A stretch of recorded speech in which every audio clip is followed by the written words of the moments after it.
Goes Kyle. Happy birthday, Kyle.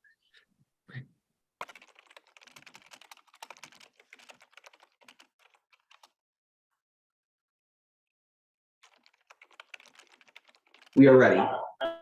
Okay, great. You're all set with recording and closed captioning? All good? Okay, I see. Okay, great. So we'll go ahead and start. Okay, great. Well, hello, everyone. Welcome to the February 8th, 2023 full board meeting of Manhattan Community Board 6. My name is Mark Thompson. I am the first vice chair of CB6, and I am chairing tonight's meeting in Chair Kyle Attide's absence. As mentioned earlier, it is Kyle's birthday. We will be singing to him later on. This meeting is called to order. Sorry. This meeting is called to order at 7:05 p.m. Tonight, we are joined by Secretary Steve O, District Manager Jesus Perez, and Assistant District Manager Brendan Berth. As a reminder, New York state law now requires that all community board members have their camera on and their first and last names displayed from the time the meeting is called to order until the time the meeting is adjourned.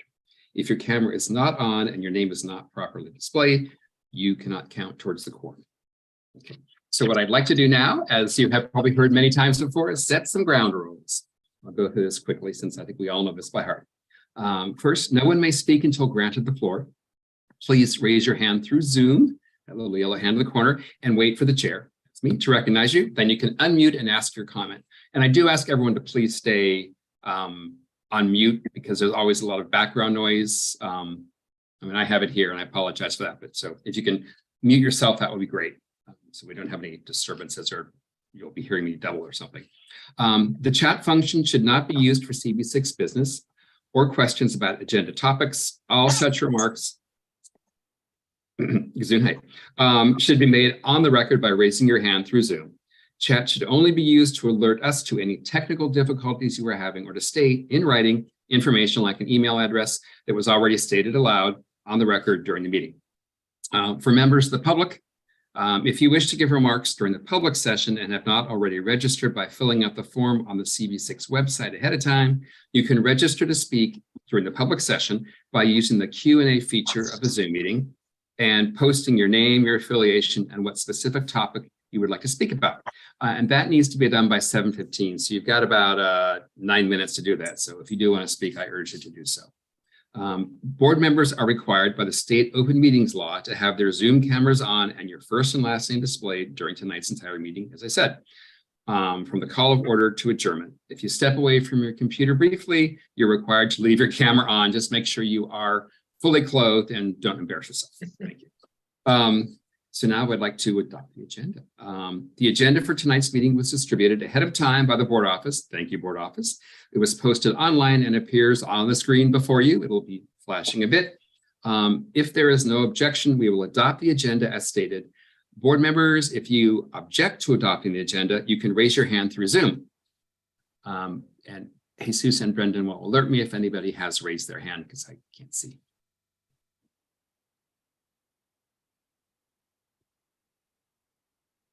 Okay, there are no objections that I can see scrolling. Jesus or Brendan, do you see any objections or raised hands? I take that as a no.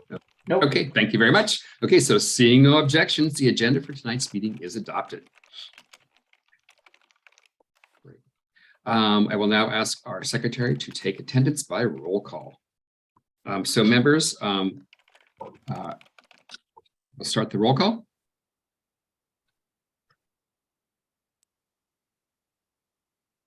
I'll wish you unmute first. Okay. We will now take attendance by roll call. Board members, you can unmute yourselves and answer present when your name is called. Majed Abdul Samad. Present. Kyle Athide is out. Neil Barclay. Present. Martin Barrett. Present. Elvie Barroso. Present. Claire Brennan. Present. Jim Collins. Here. Jonathan Dureco. Present. Stuart Dessert. Present. Michael Devereaux. Present. Beatrice Disman. Present. Jason Fromowitz, Present. Eric Goldberg. Did I hear present? Eric Goldberg? Yeah, he's here. He's a little breaking up. I see you, Eric. Okay. Thanks. Marking you as present. Adam Harkey, Present. Sadie Howard, Present. Paige Judge, Present. John Keller, Present. Nadeem Kilani, Present. Abigail Cruzmark,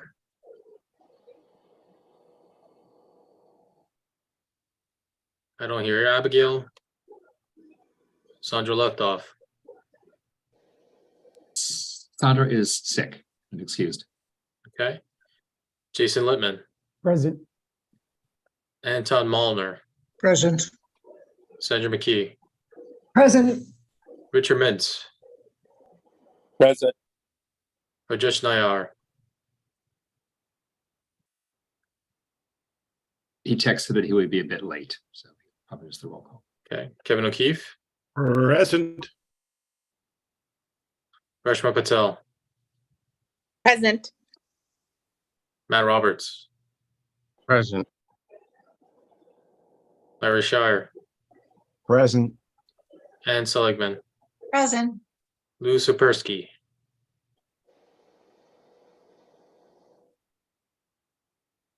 Lou, Seema Shah, Present. Sandra Sherrod,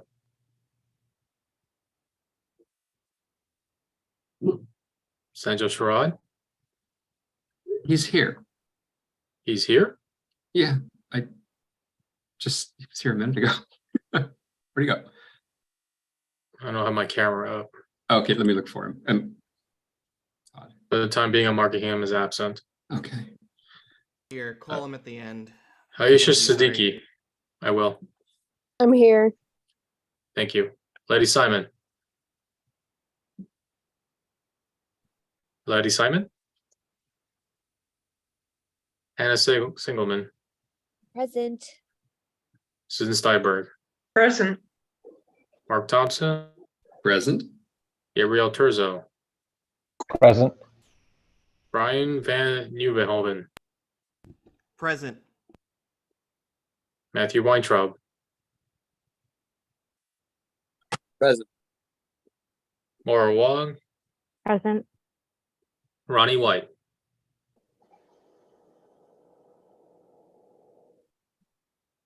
Ronnie White.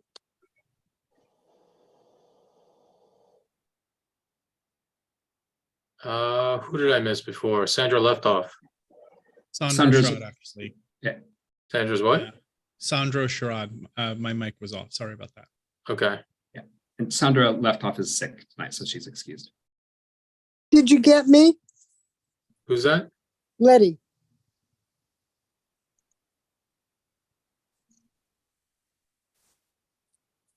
Did you get me? I believe I did. Okay, thank you. Oh, there we go. Now I have you. Thank you. Okay. For some reason, I lost my sense of the alphabet. All right, 38, we have quorum. Well, we're very heavy in the S's. Great, thank you, Stephen. Okay. Jesus, you're set? Okay, Yes. thanks. Okay, we've asked all the elected officials to send over the reports ahead of time so we can compile them, and you'll find all those reports that were submitted on the CB6 website. The link to the reports was sent around ahead of time to all of the board members. Thank you, and the general public for your convenience. They can be found in the chat now, which just popped up. So if you want to see the reports, just click back on chat. Thank you, Brendan, for posting those. I'm not going to call on each of the elected officials who have RSVP'd so they can take questions from CB6 members and the public about their pre-submitted reports. Each elected official is going to have 1 minute to field discussions. Field questions. If there are no questions, we'll move to the next elected official on our list. If an elected official has a time-sensitive matter to report on that didn't make it on their pre-submitted report, they're going to have 3 minutes to do so. And during this part of the meeting, we'll also hear from government agency reps who have requested to address the board tonight. What I'd like to do is, I know that we have 3 elected officials who are here, so I will call on them first, if that's okay. Councilmember Menon, Julie? Hi, great to see you, Mark. Great to see you, Community Board 6. So you have my report. It touches on my testimony on the Assembly redistricting, where I've advocated, obviously, for a Manhattan Center district, as we did with the Council District. You also have the work that I've done on the arch fence around 61st, 62nd, 63rd in York. It was an ugly construction fence, and I was able to get the Department of Design and Construction to do this idea. I had to have 5th graders in PS 183 design art. And so if you go by it, we have a beautiful art fence that is now going to be up for the duration of the project. I also provided an update on smoke shops and the work that I'm doing in that regard, and a couple other items, but I did just want to update one item that did not make it into the report, which is I'd mentioned in a prior a board meeting that I have a bill, the Healthcare Accountability and Consumer Protection Act, which would mandate that every New York City hospital has to disclose the price of every single medical procedure. That bill is having a hearing on February 23rd at 10. Would love it if people would come and testify. If you've had negative experiences getting a bill from the hospital that you did not expect or was higher than you expected, please come and testify, because we really want to get those testimonials. And I'm happy to answer any questions that anyone might have for me. Great. Does anyone have any questions, Councilmember Menon? I see Jesus and Brenda, can you see all the screens, or because I'm only seeing a chunk, I don't see everyone. I know that Jason had his hand up. I don't see any hands up right now. Okay, Jason's just went down. Okay, sorry. Okay. Okay. Well, Okay. thank you, Julie. It's great to see you as There is a hand. Jim There is Collins. a Yeah, hand. great. Jim. Jim? All right, I'm sorry, excuse me one second. I'm just wondering, I've had occasion recently to switch from one medical network to another medical network, and transferring the medical records is a nightmare. And I'm just wondering if there's state legislation you could adopt whereby all of the files could be transferred in some uniform format. That's an excellent idea. As you know, that many hospitals launched something called Epic, which is one of the online platforms that they're using for records. But as I think all of us have probably experienced since the launch of these online platforms, they don't necessarily interface. So some hospitals are using one platform, some are using another. So I think it's an excellent idea to try to see if it could be mandated under one umbrella, so it makes it more facile to transfer the records. So love that idea. Yeah, if you could pursue it, I'm happy to assist you. Sure. Okay, great. Thank you, Julie. Thank you, Jim. And I see Eric Goldberg's hand is up. Eric, you want to hop on? Yeah, just regarding and the thought. Eric, You're you're breaking breaking up. up. We can barely hear you. Okay.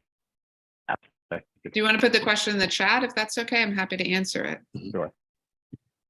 Councilmember Menon, while Eric puts his question in the chat, we will disseminate the information about the hearing you just mentioned in one of our blasts that gets sent out to our district, so that perhaps if any members of our community are not aware of the hearing, they can sign up and testify.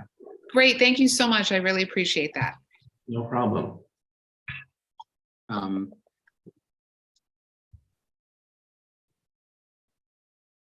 Eric, are you typing?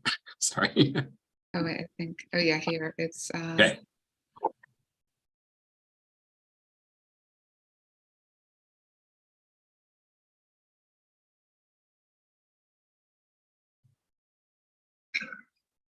okay, I don't see the question yet.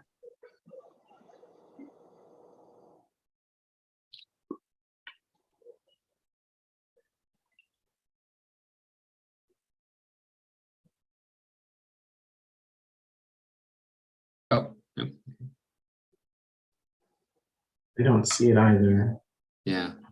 Oh, okay, Eric, we'll move on. All right, thanks. If you'd like, Eric, you could send the question either directly to Julie, Sure. Harry, or to the board office, then we'll get it to Julie. Great. Okay. Thanks, everyone. Yeah, thanks, Julie. Have a good night. Good to see you. Next, I'd like to call on Councilmember Eric Botcher, who will be speaking. Eric, I know you're here somewhere. I can't see you, but if you want to come on.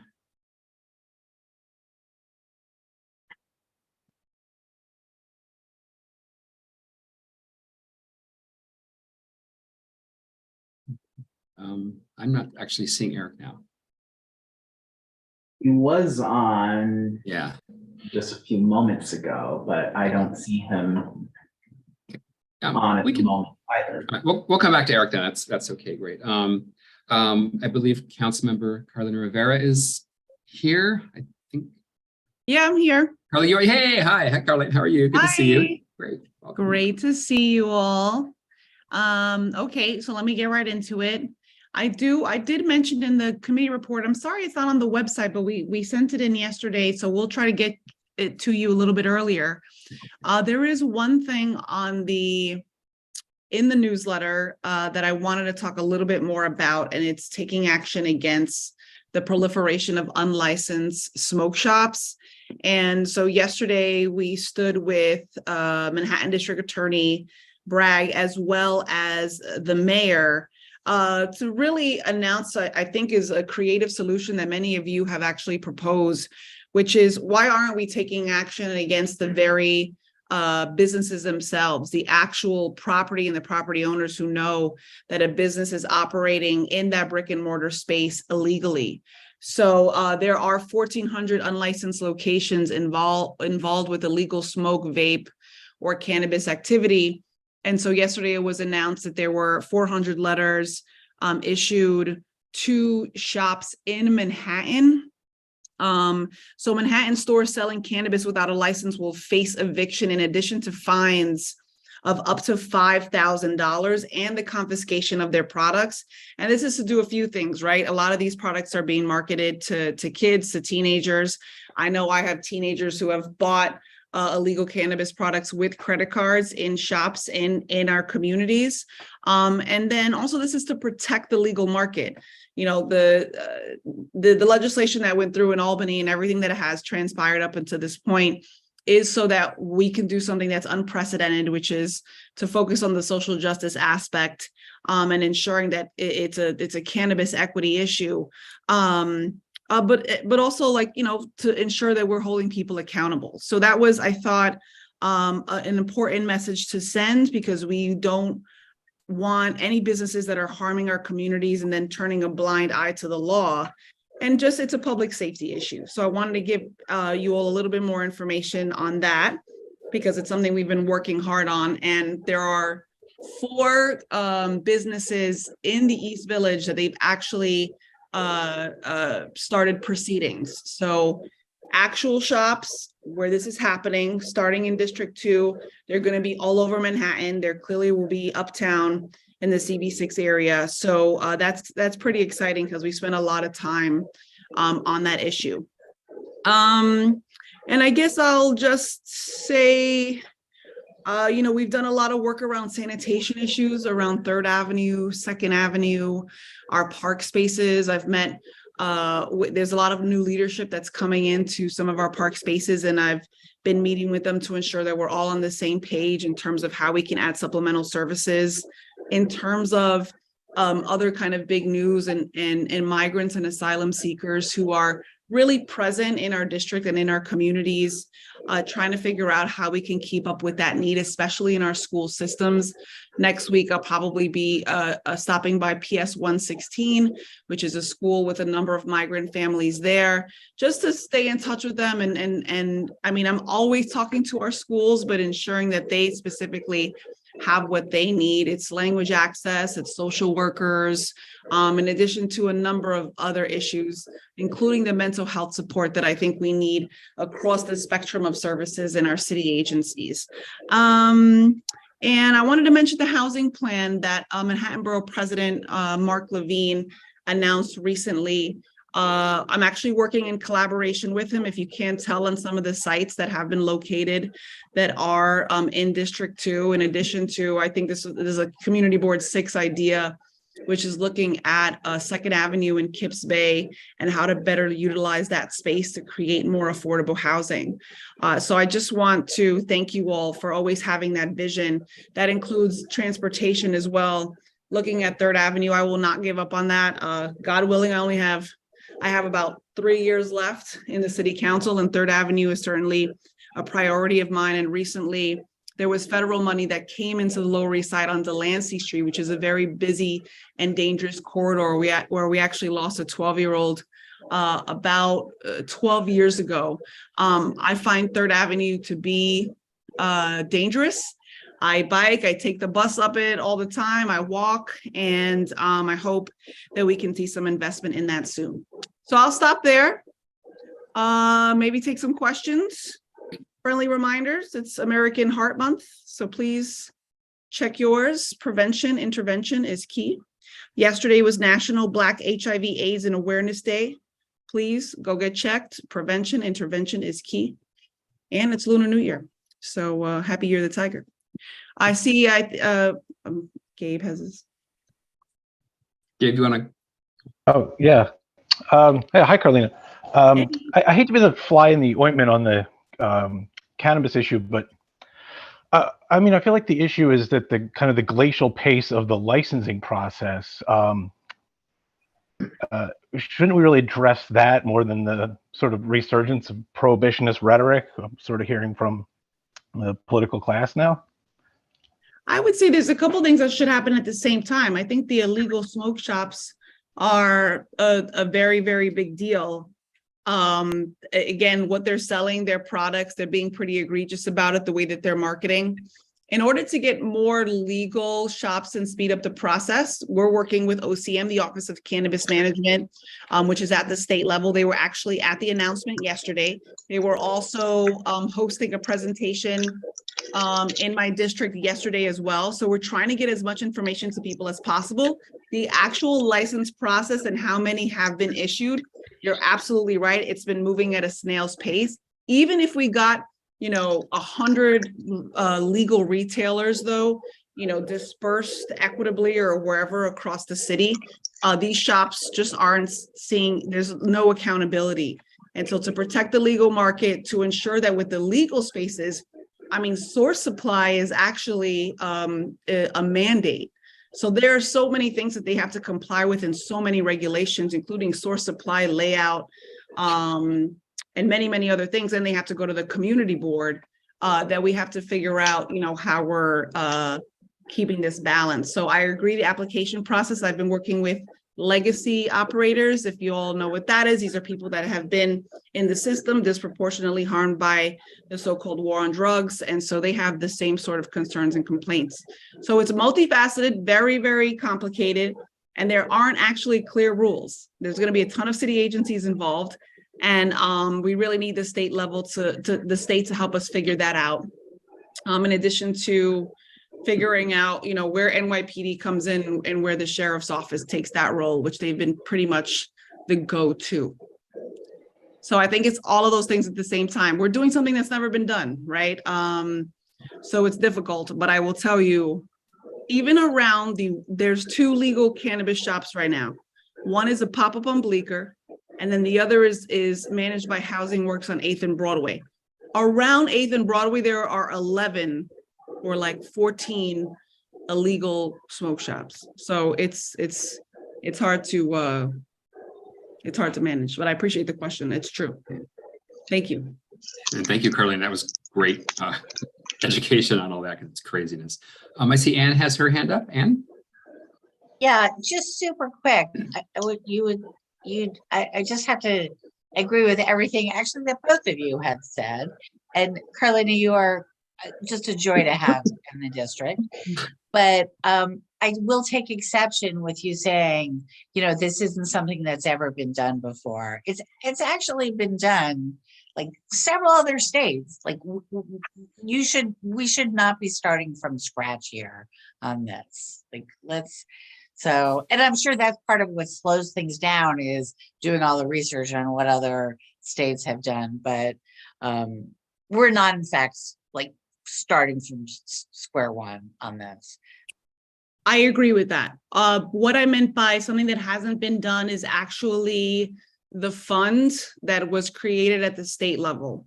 That has not been done before. So that money coming back into communities that's been disproportionately harmed, that has not been done by any other state. I agree that whether it's Massachusetts, California, we certainly should be in a much better place in issuing licenses. But that piece with the fund and the legacy operators is, I think, something that is much more comprehensive. And there are certainly parts of that that have not been done by any other place in the United States. So just to clarify, and I appreciate that, I really do. And I'm glad that, I mean, we waited, it was a few years delayed to get the legislation because of holding out for that. And I'm glad that was done. And many thanks to Senator Krueger, because she was like right on that. So thank you. Anything else, let me know. Yep. Again, it's the year of the rabbit. And I just want to tell y'all, if you didn't know, I have a little rabbit on the way myself. Congratulations. And, I'm going to be on maternity. Yeah, I'm going to be on maternity leave for like March and April. But my wonderful staff is around, and you'll probably see me like running to the bodega in sweatpants in the neighborhood. So just know, very excited to be starting and raising a family right here in Community Board 6, actually.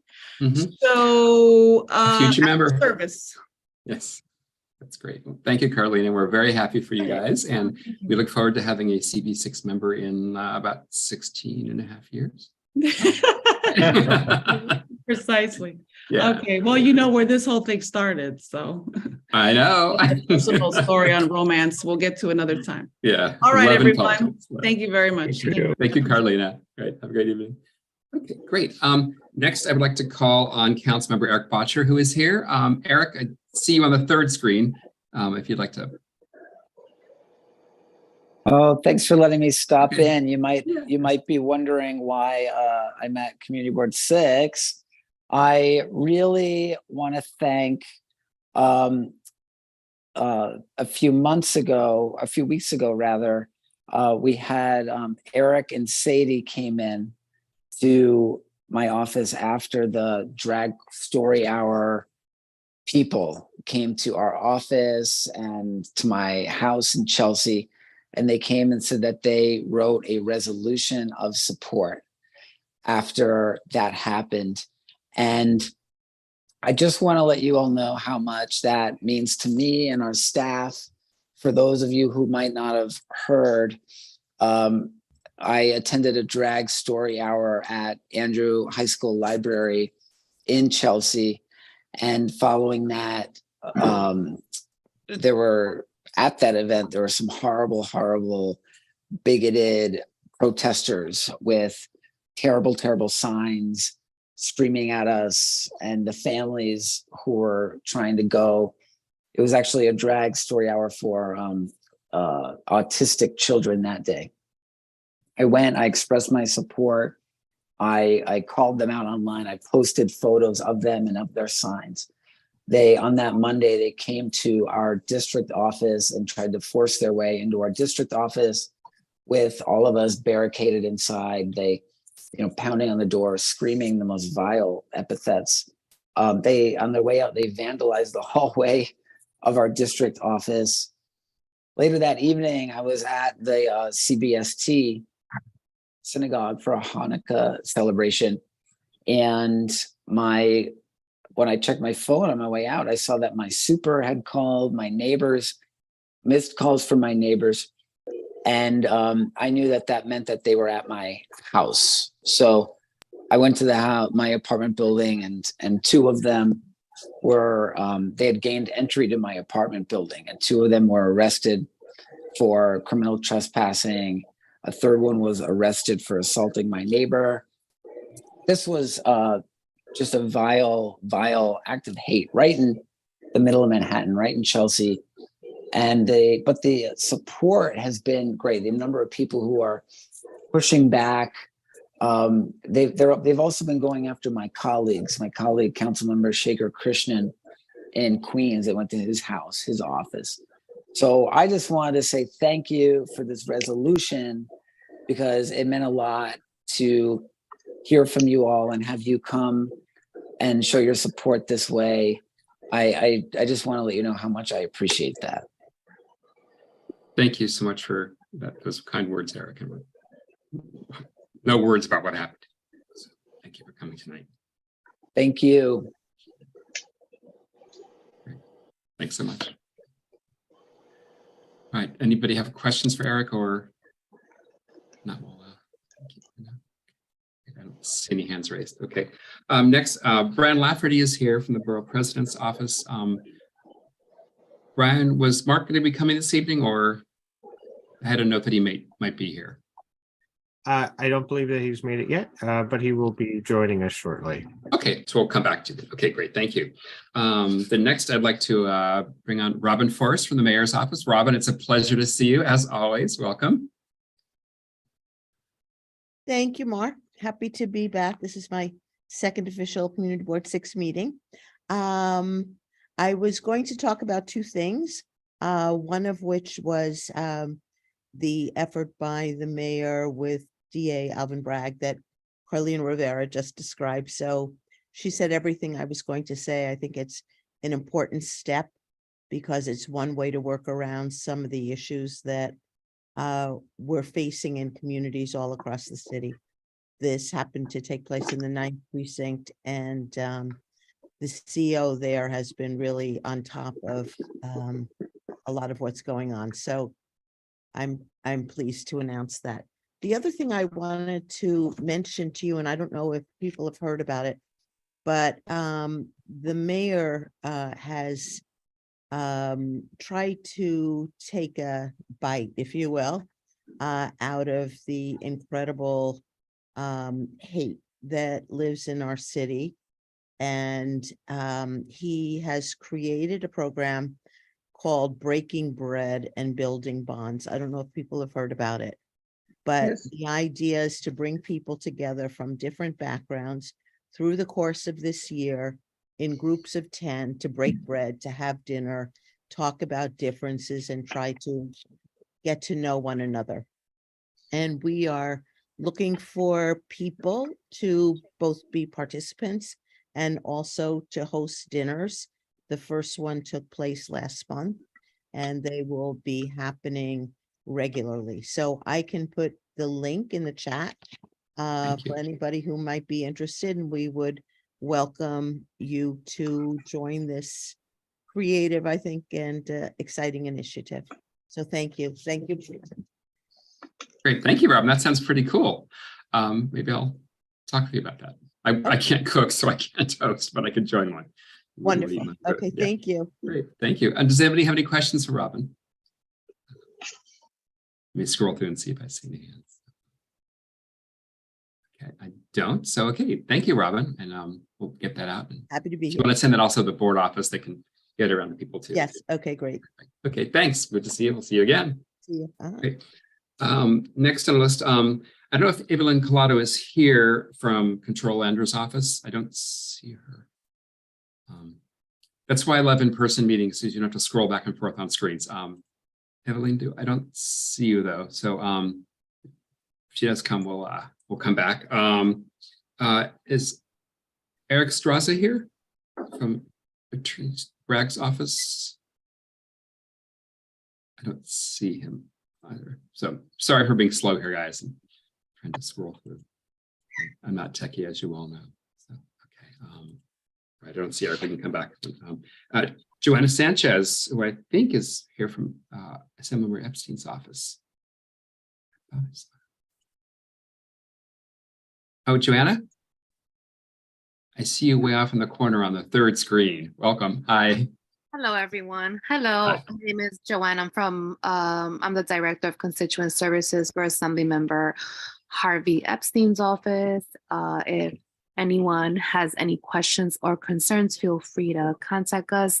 We did submit our newsletter and feel free to contact us. Thank you. I'll insert my information in the chat. Thank you. Great. Thanks, Joanna. I wish Harvey a belated happy birthday. Thank you very much. That's great. Thank you. I'm not sure if Peyton Schultes is here from Senator Gonzalez's office. Oh, you are here. Great. Peyton, hi. Yes, I am. Okay. Hi. I don't have that much to add beyond the points that we submitted ahead of this meeting. Or I do just want to add, first introduce myself since this is my first time attending a Community Board 6 meeting. My name is Peyton Schultes. I'm a community liaison from Senator Kristen Gonzalez's office. Very excited to work with you all going forward.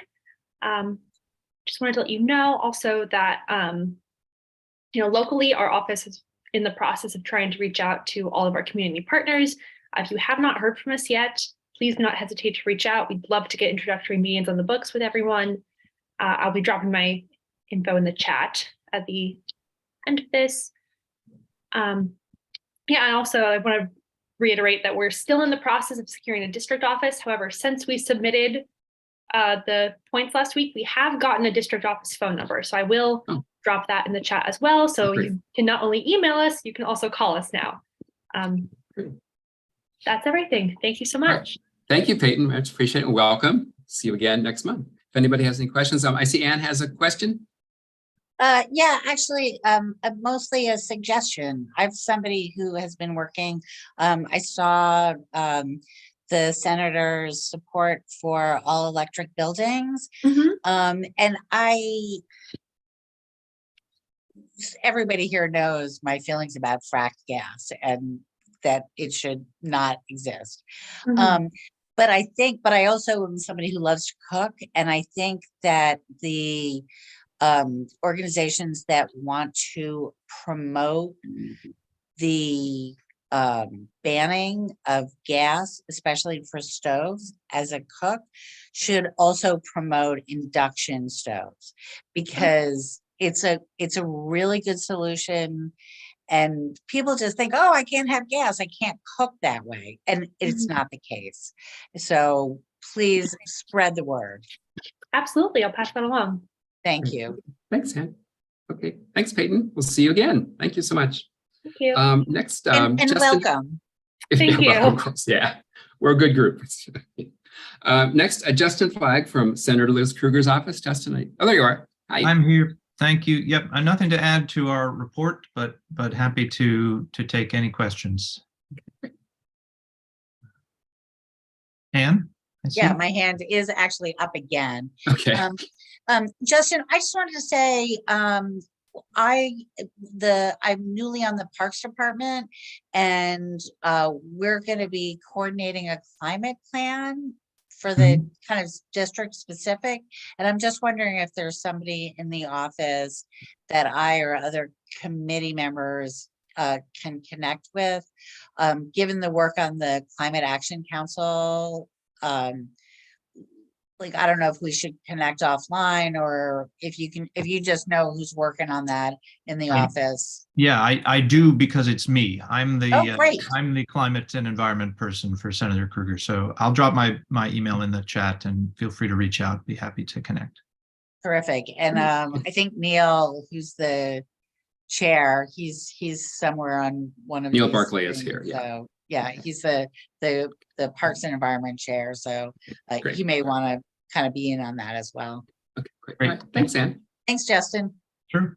Okay, thanks, Justin. I don't see any more hands up. Okay. Well, thank you, Justin. Good to see you. Okay. Next, James Giuliano is here, I know, from Assemblymember Alex Boris' office. James, you want to say greetings? Yeah, hello. I don't have much to add besides, the report we submitted, but I do want to say hi to everyone, because this is also my first Community Board 6 meeting. It's actually my first community board meeting as Assemblymember Boris's district director. So super excited to be here and get to work with everyone. I'm going to put my contact info in the chat and our office's contact info. And yeah, if any questions, feel free. Great. Well, thank you so much. I don't see any questions, but welcome. It's good to have you here, and good to have Alex also representing us. That's wonderful. All right, cool. All right, thanks. Next, Patrick, I think you're Patrick Hill from Keith Powers' office. I think you are Hi, everyone. I am here. Apologies, my video is I'm having some issues with my video, so you won't be able to see me. I don't have anything to add on top of the report that we submitted, but if anyone has any questions they'd like to shoot my way, I'd be happy to try and answer. And if I can't answer, I can always, get the answer for you. Okay, great. Thanks, Patrick. I don't see any questions, but I'm sure you'll get questions at some point through the evening. So that's good. But good to hear you but not see you. So, all right, thanks. I'd also like to recognize that John Blasco is here from Congressman Golden's office. John, you're here. You want to say hello? Hi, everyone. Good evening. John Blasco. I'm Deputy Chief and District Director for Congressmember Dan Goldman, which is New York 10. If you live on 14th Street or 15th Street between 2nd and 3rd Avenue, you are a constituent of ours. Just that block, along with one other on 14th Street between Irving and Union Square East. And I think I mentioned this in January, but we represent half of Stuyvesant Square Park. So if you know any issues that's happening on the west side of Stuyvesant Square Park, please reach out to me. Our board report is on the website. And yeah, I will drop my information on the chat. Just like Senator Gonzalez's office, we do not have a Manhattan office yet. That is the con of being a freshman member. We're on the search for offices. But we do have a phone number. That is the beauty of technology. So I will drop the Manhattan office number in the chat as well. Okay, great. Thank you, John. It's great to see you. And just you should know that we may be very, very tiny part of the district, but we are a very important part of the district. So, in all my years, in all my different capacities, I think I've always been a CB6 liaison. So I'm happy to be connected with you all. We had to keep you. You couldn't let you go. So good. Thanks. Good to see you. Okay, great. And so moving on. Oh, Jim Collins has a question. I think for John. Not a question, just a request. Instead of the awkward congressperson, could you please use the official title, which is representative? I hear that term, I hear congressman with respect to representatives.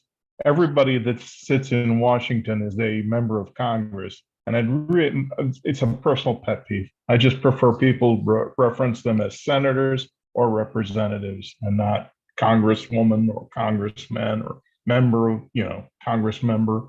Just use the official title, which is representative. That's all. Let's call him Dan.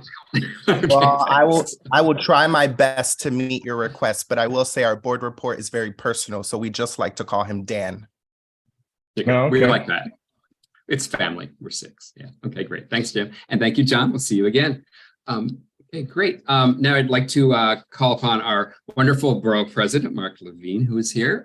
Mark, you want to hop on? I sure would. Great to see you, Mark, and good to see you, Mark. Everyone here on CB6. Apologize for the weird background. I'm coming to you from a community center. I just spoke to a group of NYCHA leaders. Busy night, but wanted to say hi to CB6. So many of you came out last week to our first annual State of the Borough address. Really grateful to see so many CB6 members, and we really made housing the centerpiece of our speech. We rolled out a borough-wide plan to really deal with the housing affordability emergency that we're confronting in CB6 and at every board in the borough. And I am so excited to work with all of you as partners in the days ahead to ask the big questions about where we can build housing in CB6 and how we can make it happen, how we can do it at levels that are accessible to people at all incomes. These are big questions, but I believe we can do it, and really excited about the reception of our plan so far, and excited to work with CB6 on this in the days ahead. I was able to join the District Attorney of Manhattan and the Mayor yesterday for a really important press conference related to the proliferation of unlicensed stores selling marijuana products. We estimate that there are 400 in Manhattan alone. They've exploded, including in CB6. I know you're familiar with this. And they are problems for a number of reasons.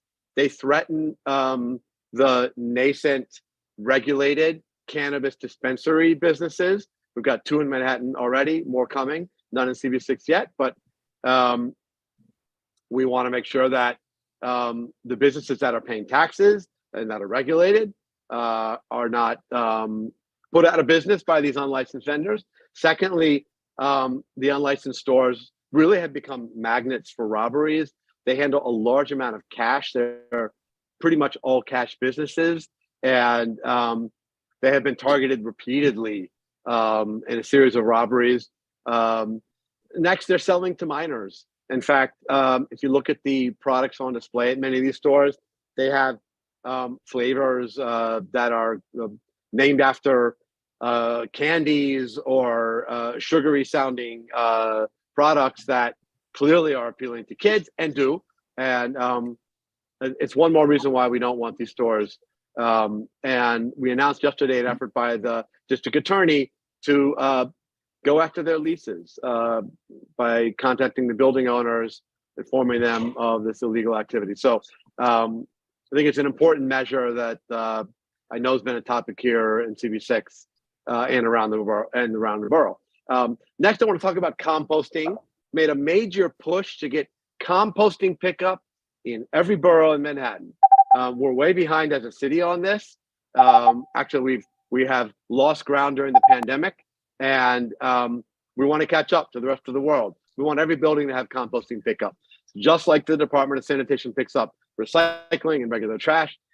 Good news, the mayor has committed to rolling this out borough-wide and citywide, but the timeline is not quick enough. Manhattan is not scheduled to have service until October of 2024. We want to accelerate that. And in the meantime, we're pushing for an interesting interim solution, which are these orange boxes collecting compost on street corners, not yet in CB6. We have them in the Uptown community boards. They've been fabulously successful. Not sure if you've seen it. They are locked. You have to access them with an app. It's very simple. We want to have hundreds of these rolled out throughout the borough. I know I'm over time. We love you. Go on. Oh, you're so nice. Very quickly, our capital application period is open now, just for a couple weeks. We close out February 23rd. If you've got ideas for capital projects in your neighborhood, libraries, schools, parks, cultural centers, now's the time. Really, community board members are some of the best sources of creative ideas. So please reach out to us. We can support and provide assistance to applicants.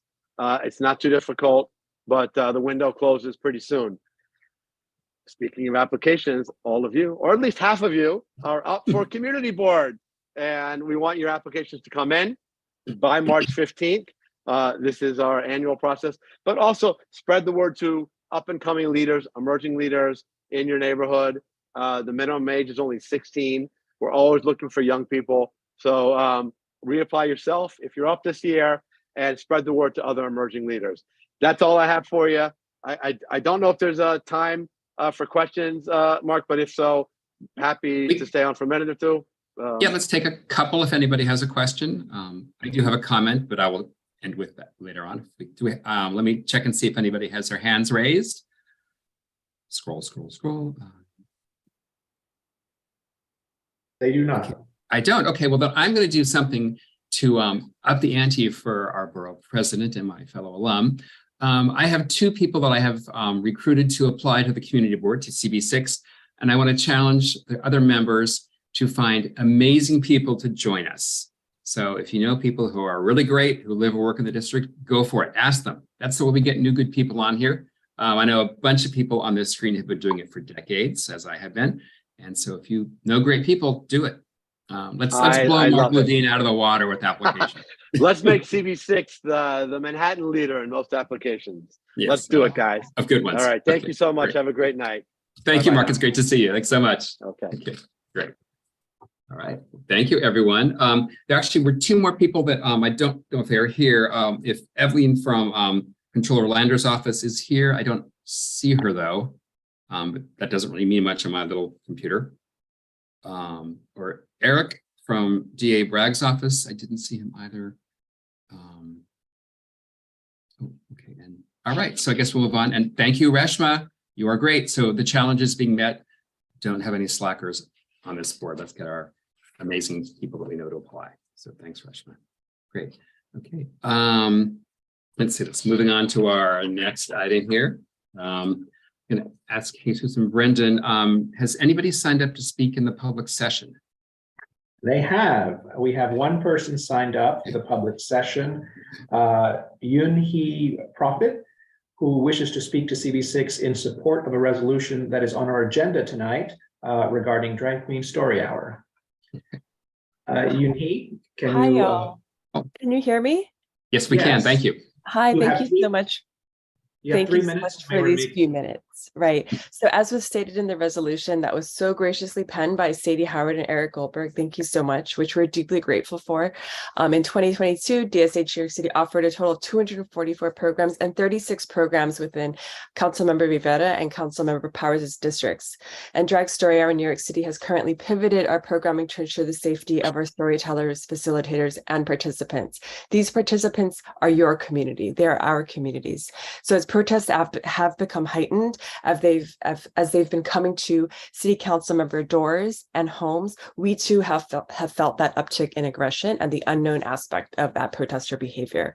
Therefore, we've altered our programs to ensure safety. We're working with community members, city council officers when and where possible, and we cannot do this work without our local community boards and our libraries. And oftentimes there are multiple conversations happening at the same time.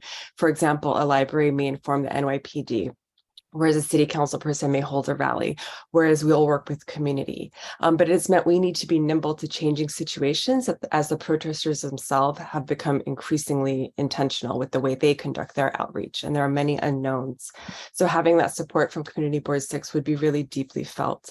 And it would continue to kind of show that strong, resolute force against them as well. We're happy to think and create alongside Community Board 6 as a need arises, like happy to pivot, happy to offer community marshal training, happy to offer safety-based trainings as well. We hope to work together to keep our communities safe. I'll put my email in the chat if anyone has questions or would like to get in touch. And our biggest thanks to, of course, Community Board 6, but Councilmember Botcher, Councilmember Shakar Krishna, Councilmember Hudson, to the LGBTQ+ caucus, and many thanks again to Sadie Howard and Eric Goldberg for penning this resolution. Thank you so much for speaking, Yoon-hee. We really appreciate that. And we'll be voting on that very soon. So thank you. That concludes our public speakers list. Okay, great. So we'll move on to our next section, which is the adoption of the previous meeting's full board minutes. I feel like a real administrator here. The minutes from the December 14th and the January 11th full board meetings were distributed to board members ahead of time by the board office. Thank you, as always. If there is no objection, we'll adopt both minutes as drafted.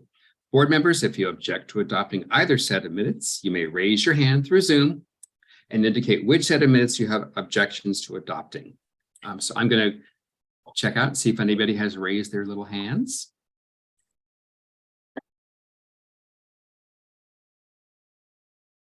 Okay, I see no little hands raised.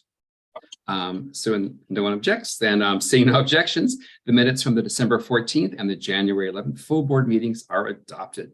And they're going to be available on the website pretty soon because Brendan's got really fast fingers. Thank you. Great. So next, moving on, I will be giving the chair's report. This is our Chair Kyle Tide's report. I'll just read it for you. It's pretty brief. Thank you, Kyle, our birthday boy. As we know, the mayor has extended the emergency orders through February 19th, 2023, which is a good thing, which means we can continue to Zoom through then. And yesterday, Kyle testified at the New York State Independent Redistricting Commission hearing at Hunter College. He remarked that the proposed 36th district that pulls East Midtown and Sutton Place into Queens is nonsensical. He stated that these communities should remain in the Manhattan-based 73rd district, which was well received by the commission and the public.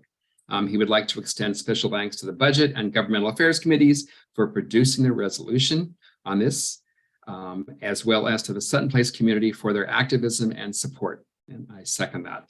And lastly, for Kyle, another thanks to everyone for attending the winter soiree at the end of January. It was wonderful for everyone to connect with each other in person for the first time in over 3 years.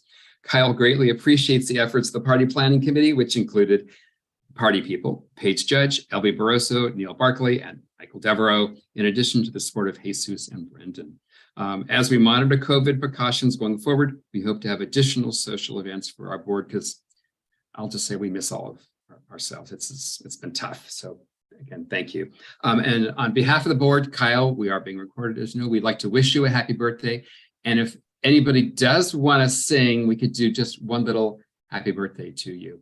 Oh, Anne's saying no because she knows I can't sing. But in that case, I'm seeing a lot of heads. So Kyle, we wish you a happy birthday and we will not sing to make it a nicer birthday. So thank you. All right. And that is the report. All right. Let's see. Next, we'll be moving on to the district manager's report. So our district manager, Jesus Perez, will now give his report.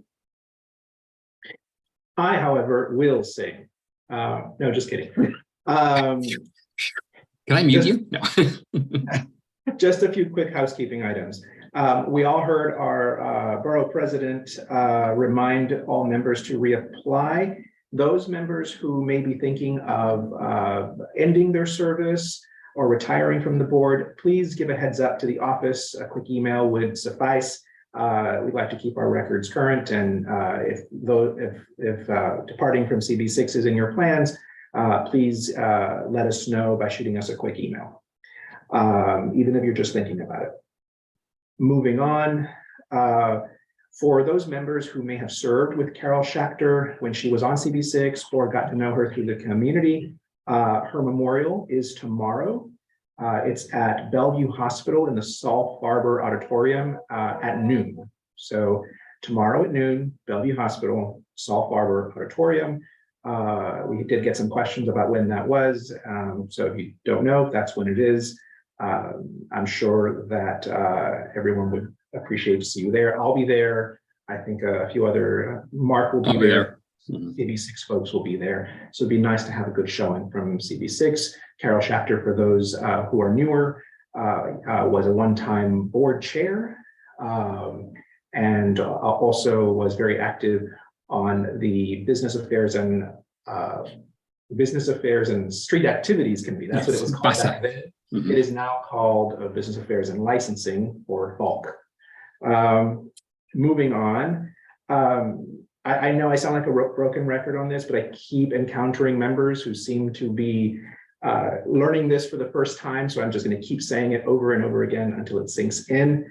Folks, if you need to dig up an old reso, we have at least 5-6 years worth of resos on our website. If you go to our website, cbsix.org, and click on resolutions, the resolutions are there. Constantly do get members asking for resolutions, and they seem amazed when we show them that they're right there for them to find by themselves. In addition, we also have minutes available that way. If you go to our website, we're right on the front page. Just scroll down a little bit and you'll see minutes. You also can find videos and all sorts of interesting things pertaining to CB6. For members who are still discovering the website and for members of the public who are watching from home, please take a look at the website. Click around through all the pages. There's lots of interesting stuff to discover there. And that concludes my report. Great. Thank you, Jesus. Much appreciated. And thank you for mentioning Carol's memorial tomorrow. It's a tough one. Next, we'll have our treasurer's report. I call on Adam Hartke, our board treasurer, who will now give his report. All right. Thank you, Mark. Okay. The OMB budget summary report for our board from February 1st, 2023 shows that our personal service budget for the year is $237,033. And we have a balance of $117,385, with $119,647 spent or obligated. The current budget for other than personal services, excluding rent, is $154,435. This figure contains $123,436 of retained street fair funds. This reflects a recent $525 transfer for the catering invoice from our recent winter soiree. Our remaining other than personal service budget is roughly $31,000. We have a remaining balance of $18,198.68. with $12,800.32 spent or obliged. Finally, we have a rent budget of over $164,000, but this was paid in full in November, satisfying our rent obligations for the remainder of the fiscal year. And that concludes my report. Great. All right. Thank you, Adam. Thank you. Normally, next on the agenda would be our Borough President's report, but our Borough President has already given his report earlier. So, can I ask whoever's not muted to mute themselves? I hope it's not me. I apologize if it is me. Probably not. Okay. It's not you. We got them. Okay, good. Thank you. Okay, sorry. Usually it's my neighbor. Sorry. Brian, actually, Brian Lafferty from the Borough President Office. Did you want to say anything, Brian, or? Okay? No, thanks, Mark. No, if anyone has any questions, of course, please feel free to reach out, or I can take them now. Okay, great. All right. Thank you, Brian. Much appreciated.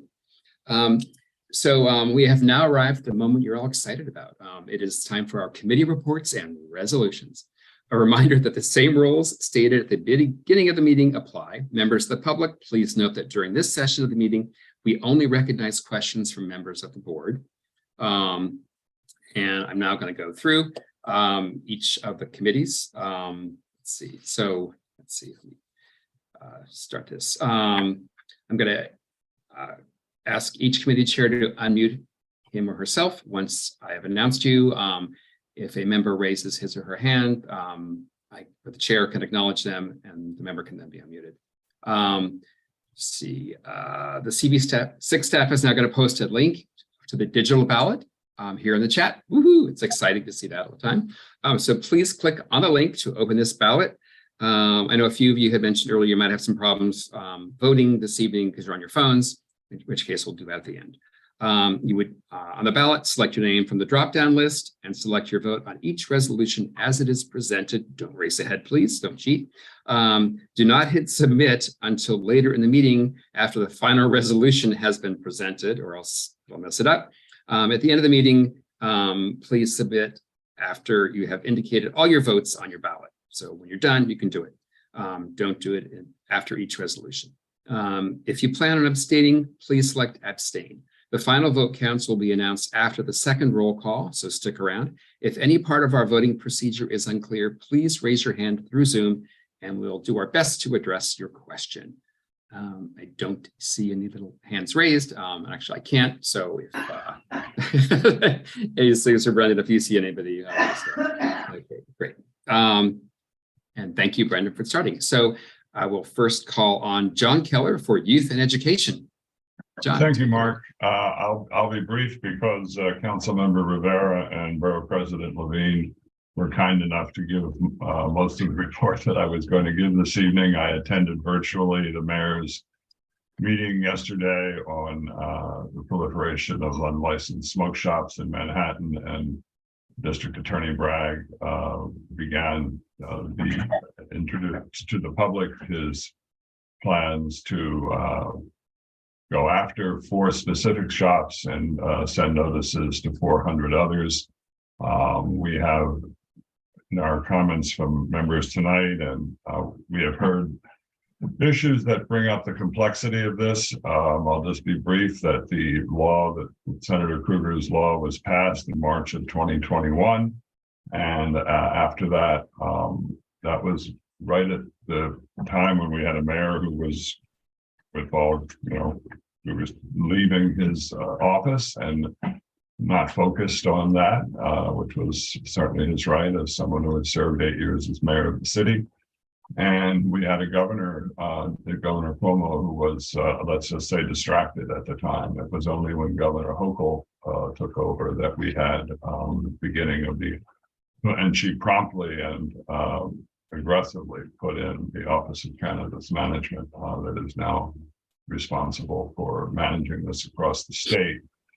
We are still waiting and for the state legislature's consensus with the governor on the enabling legislation to come through. As someone observed, this is something that needs to be addressed at the state level.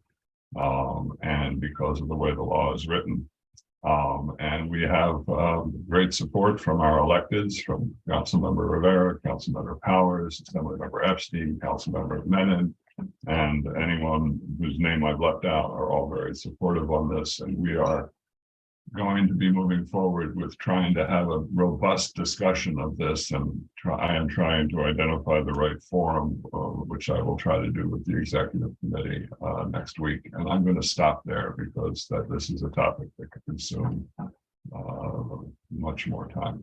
Thank you. Mark, I'll take any questions. Okay, great. Thank you, John. Any questions for John?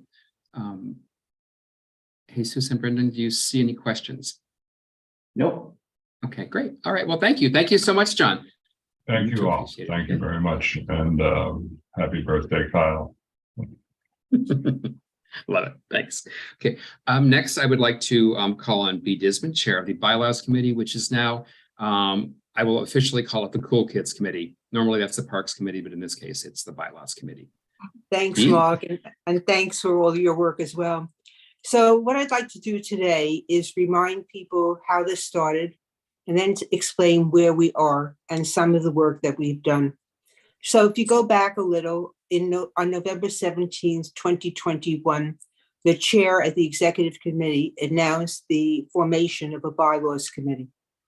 And by December 2nd, 2021, members were appointed to the committee. Unfortunately, what happened, a number of members had to change. Rick passed away, and we'll always remember him for the work on the bylaws. A member left the board, and Mark joined the committee as well. So we've been pretty solid since then, and the committee consists of 2 past chairs, experienced people, new people. So I do want to thank Sandro, Mark, Seema, Maura, and Adam for the work that we've done.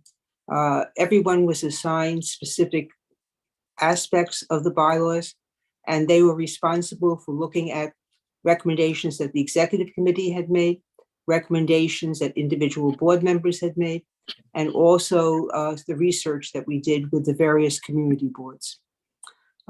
We made sure that any new comments or comments that people had, we considered and went through. And it was very interesting. We examined the bylaws of the community boards that were on the websites. And it's pretty amazing how many community boards did not have their bylaws on the websites. So one really questions how a number of boards are functioning, but that's because I'm a process person. We met a total of 9 times. And what has happened is a number of board members joined us, and from the floor as a public member came up with suggestions. And we actually modified a number of the provisions based on the suggestions that were made. So where are we now? Well, February 1st, the committee agreed on a draft resolution and the bylaw changes, and it was a unanimous vote of the committee. Tomorrow, February 9th, the board office will share the draft resolution and the bylaws. And what we're doing with the bylaws, you'll see the red, which is additions, and then you'll see things that are crossed out that are in black. We're going to share it with all the full board via email, and we're going to request feedback and input. All the feedback and edits must be submitted by February 27th at noon. On February 27th at noon, on March 1st, the bylaws committee will meet and discuss the edits or comments that were provided and take the final vote on the final resolution and the final draft, which is to be voted on by the full board. On March the 8th, we intend to bring the amended bylaws to the board. And I am going to ask Mark, after I finish, for unanimous consent to place on the CB6 meeting agenda of March 8th, a resolution to amend the bylaws. I also want to make sure that I thank Jesus for all the work that he's done. It is very, very hard running documents with all these comments and dealing with it. So Jesus has actually worked with us throughout this whole project and has worked with us from going from Google Doc to Word documents and to deal with the issues that we have. So Jesus, from me and the committee, I'd like to thank everyone. So Mark, before we go to unanimous consent to put it on the agenda, could you see if anyone has any questions? I can't Yes. see people, so you'll tell me. I can see Ann Seligman has a question. That's all I can see. And Jim Collins next. So Ann, you want to go? Yeah, I gotta say, like, this timing is blowing my mind because I literally leave this coming Friday morning. So, 36 hours to go to Mexico without a computer, and I get back the night of the 27th. So there is no way I can do the review that I would like to. And as you know, I have been popping in and being involved in the bylaws, the work of the And I committee. hope that by tomorrow morning that you can print a copy and take it with you. I have 48 hours worth of things to do before Friday morning. Is Well, there any way that the deadline could just get moved one day? And it will be, the first thing I pick up when I get back on the 28th. All right, so I will make an accommodation because we have to get everyone's thing. Can you do it by February 28th? Because that will give me a night to look at everyone's comments. I will do that. Okay. Thank you. I appreciate it. It's just like, literally, No problem. But I the know how caveat I is you feel. got to have fun, Ann. I know how I you know feel. it. You know it. And let me just say, certainly Anne gave us the total document that she wrote, where she had suggestions and stuff. And each member of the bylaws committee went through for their sections, the specific comments. And at the meeting of March the 8th, while there won't be any additional changes, I will refer to 2 or 3 things that a couple of people mentioned and what our thought process was not to make those changes. So whatever we present on March the 8th will be the final, no additional comments or changes, and it will be an up and down vote. And to get it to me the next day, I will look for it and blend it with everything else. Thank you, B. I'm sure I laugh as I say it, but I'm sure I won't have many comments.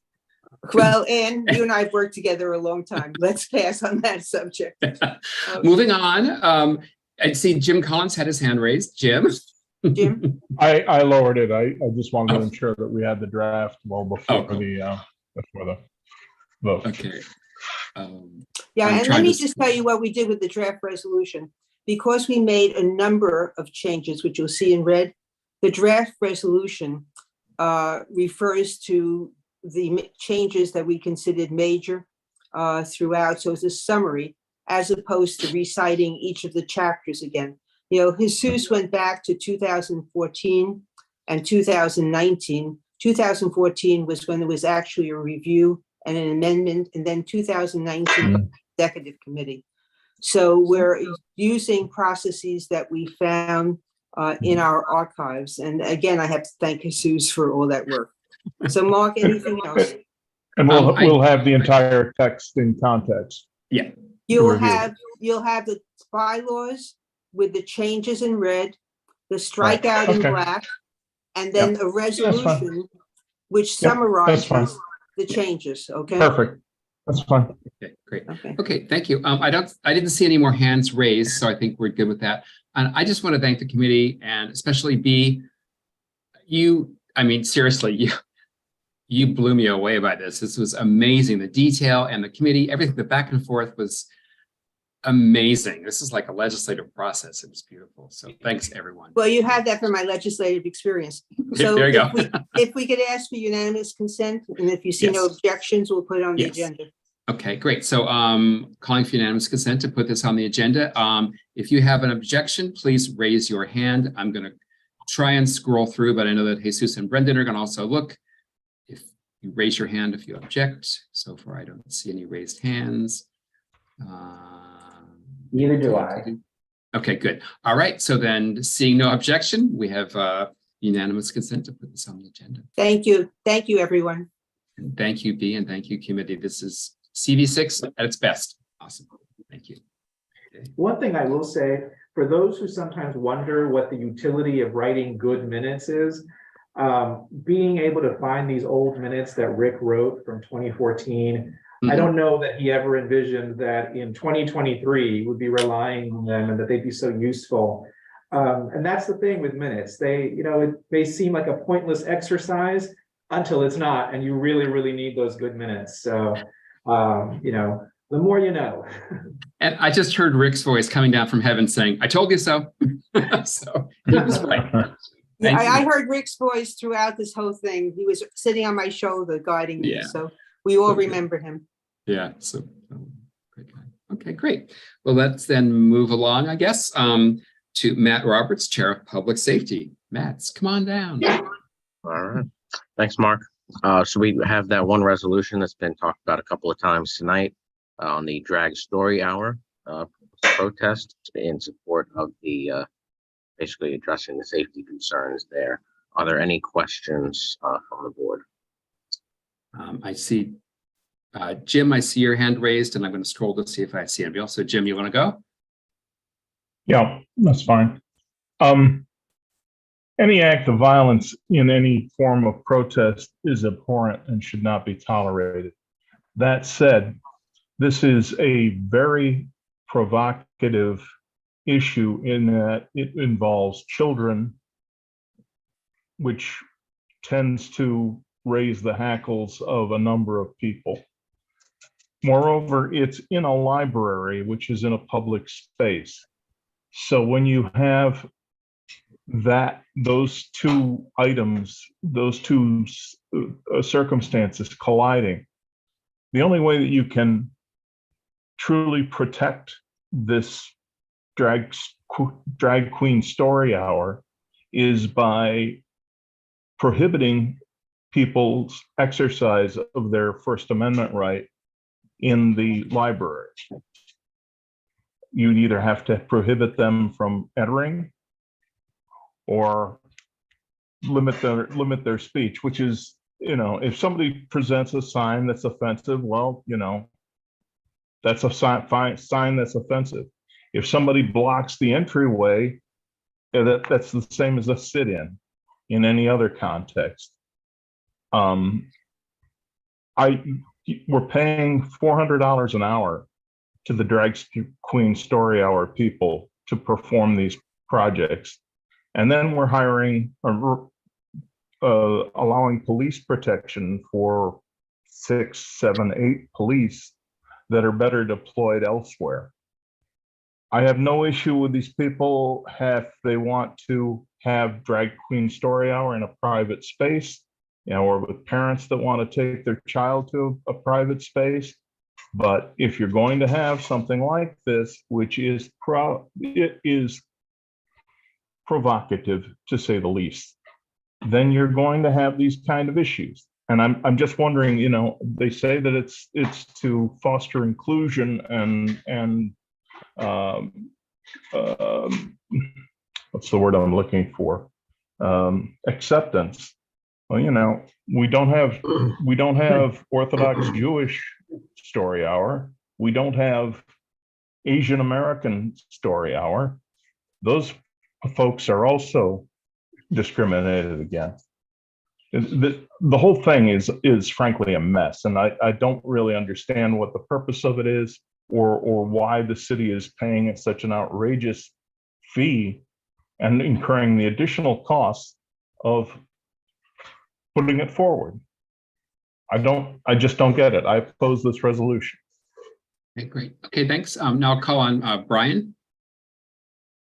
Hi. I just want to say that no one should be banned from participating in public space, nor should they suffer from constant harassment and violence simply because what they're doing is provocative or not unanimously agreed by on society.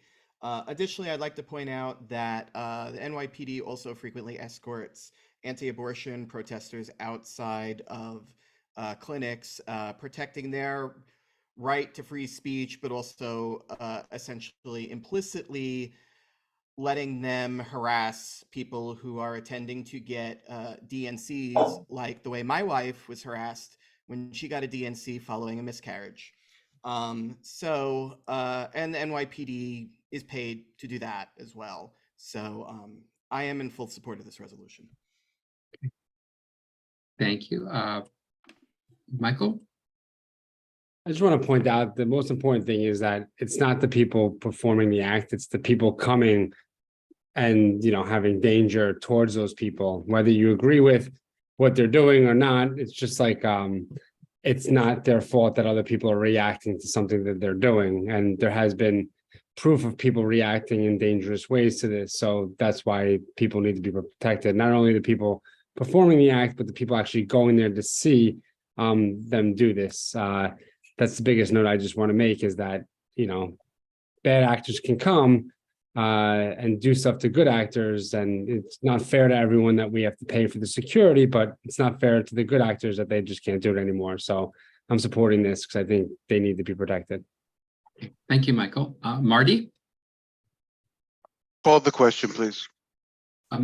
Sandy had her hand raised, so can I call on Sandy first and then, okay, Sandy? I'll second that. Oh, okay, that was easy. Okay, it's been called and seconded, so we'll move on to a vote.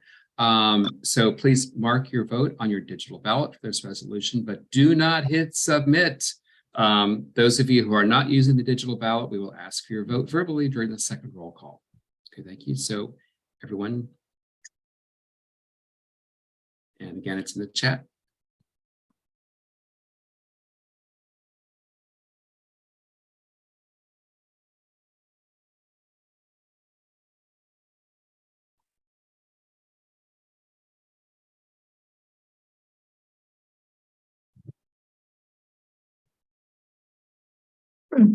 I think we've good enough time, right?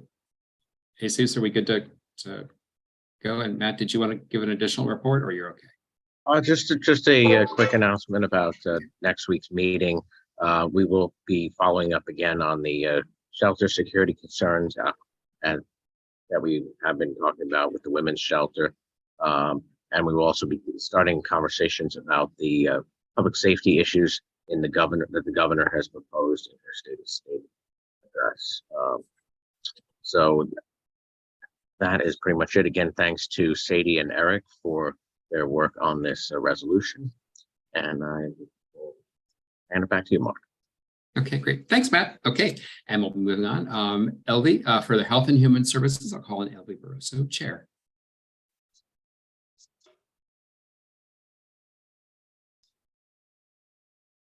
Thank you, Mark.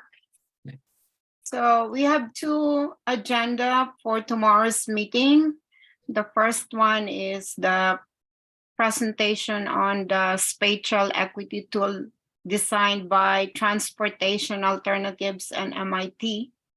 And the second one is a presentation on a study on lung donation by NYU, which is providing continuous oxygen to a person that just died to preserve the lung for possible lung donation. So the purpose of the study is to involve the community for sustainability and acceptance about lung donation and thus saving more lives. Our summer Community Board 6 Health Fair is tentatively scheduled on June 10, 2023. And right now we are still in the process of finalizing the site for the health fair. That's all. Thank you. Okay, great. Thank you, Elvie. And that sounds like a good agenda, something I personally appreciate. So thank you.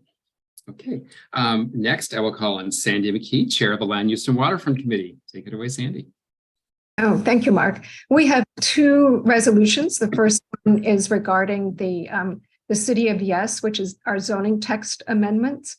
And what we did was we put together all the different amendments. We've had several presentations by George Janes to the committee, and there is quite a bit of information that's available. Actually, anyone can submit their comments to city planning. It is available on their website, but we wanted to package a resolution that shows our community's concerns. And Majed actually wrote this resolution, and I'm sure he'd be happy to answer any questions. Okay. I see Stuart has a question for Majid. Yes, thank you. The first bullet under zoning for zero carbon says that you want buildings not simply to feed solar generated power back to the grid, but you want them to incorporate a backup system, which inherently includes batteries and a switch to isolate the building from the grid in case of a blackout. At least that's what I understand you to be proposing. So what you're proposing is to potentially double the cost of the system and to alter the New York City Fire Code by allowing the installation of fairly dangerous batteries inside of a building. And this would have a zero contribution to the reduction of carbon. Am I correct? Majid, do you want me to answer that, or would you like to? Go for it, Sandy, if you'd like. One thing, this is a recommendation that is part of the zoning text amendment, is that there would be allowances for battery storage on the roof of buildings, of existing buildings. And one of our concerns was that we want energy to go towards the inhabitants of that building. So rather than just selling it back to the grid and potentially, if you're a renter, your landlord would make the money. We wanted the option to have this money go towards the actual people living in that building. So this is part of their zoning amendment, that they would accommodate battery backup, because it does seem to be an important aspect of providing alternate energy. So I mean, it seems to me that there are alternate ways to credit the reverse metering. But what you're proposing here, I mean, the fire department prohibits these batteries from going in buildings. This is actually, it is part of the zoning text proposal. And they have vetted this with various, all the different agencies. And my understanding is that it's meant to be on the roof of the building, not on the interior. And so how does this integrate with the city of Yes? I mean, we want to encourage people, to encourage buildings to install the solar panels on the roof. We don't want them to have to use the battery backup system. So what you're proposing is simply a zoning change for the batteries, but there's no real connection to the city of Yes? I'm sorry, I'm not sure. I'm trying, city of Yes is about, basically about reducing carbon. We're talking here about zoning for zero carbon is what the bullet is under. But adding batteries is not zoning for zero carbon. Adding batteries is adding costs. But so we don't want those two things to be connected. We don't want to say you can only put up the solar panels if you do the batteries or anything of that nature. And I don't think that this is limiting it, but it is part of the zoning change that is going to be allowed as part of City of Yes. So this allowing battery backup is going to be part of this zoning proposal for zero carbon. Okay, can I ask about the second bullet? The second is concerned with that solar arrays on a rooftop will limit natural light. So I'll put two questions to you. First, has this been a problem up till now? And secondly, can this trigger litigation against any new solar array, which would substantially increase the costs and the time for installing them, just because a neighbor complains that this is blocking their view or their light? This proposal is to have solar arrays on a trellis, which is above the roof. So currently, solar arrays are not allowed to be built right out to the street line. So that's the potential shading that's involved. And I believe if I remember correctly, is 20 feet. I think they're allowed to raise in height.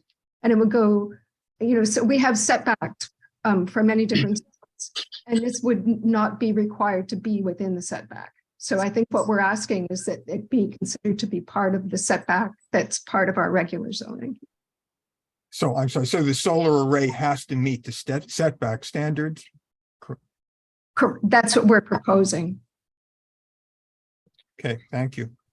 Great. All right. Thanks, Stuart. Next, Sandy. Anyone else have any questions? Oh, Adam Hartke has a question. Call to question. Oh, okay. Do I hear a second? Second. Okay, thank you, Sandra. Okay, question's been called and seconded. So go to your digital ballots, techies, and mark your vote on your digital ballot for this resolution. And again, do not hit submit. Those of you who are not using the digital ballot will ask for your vote verbally during the second roll call.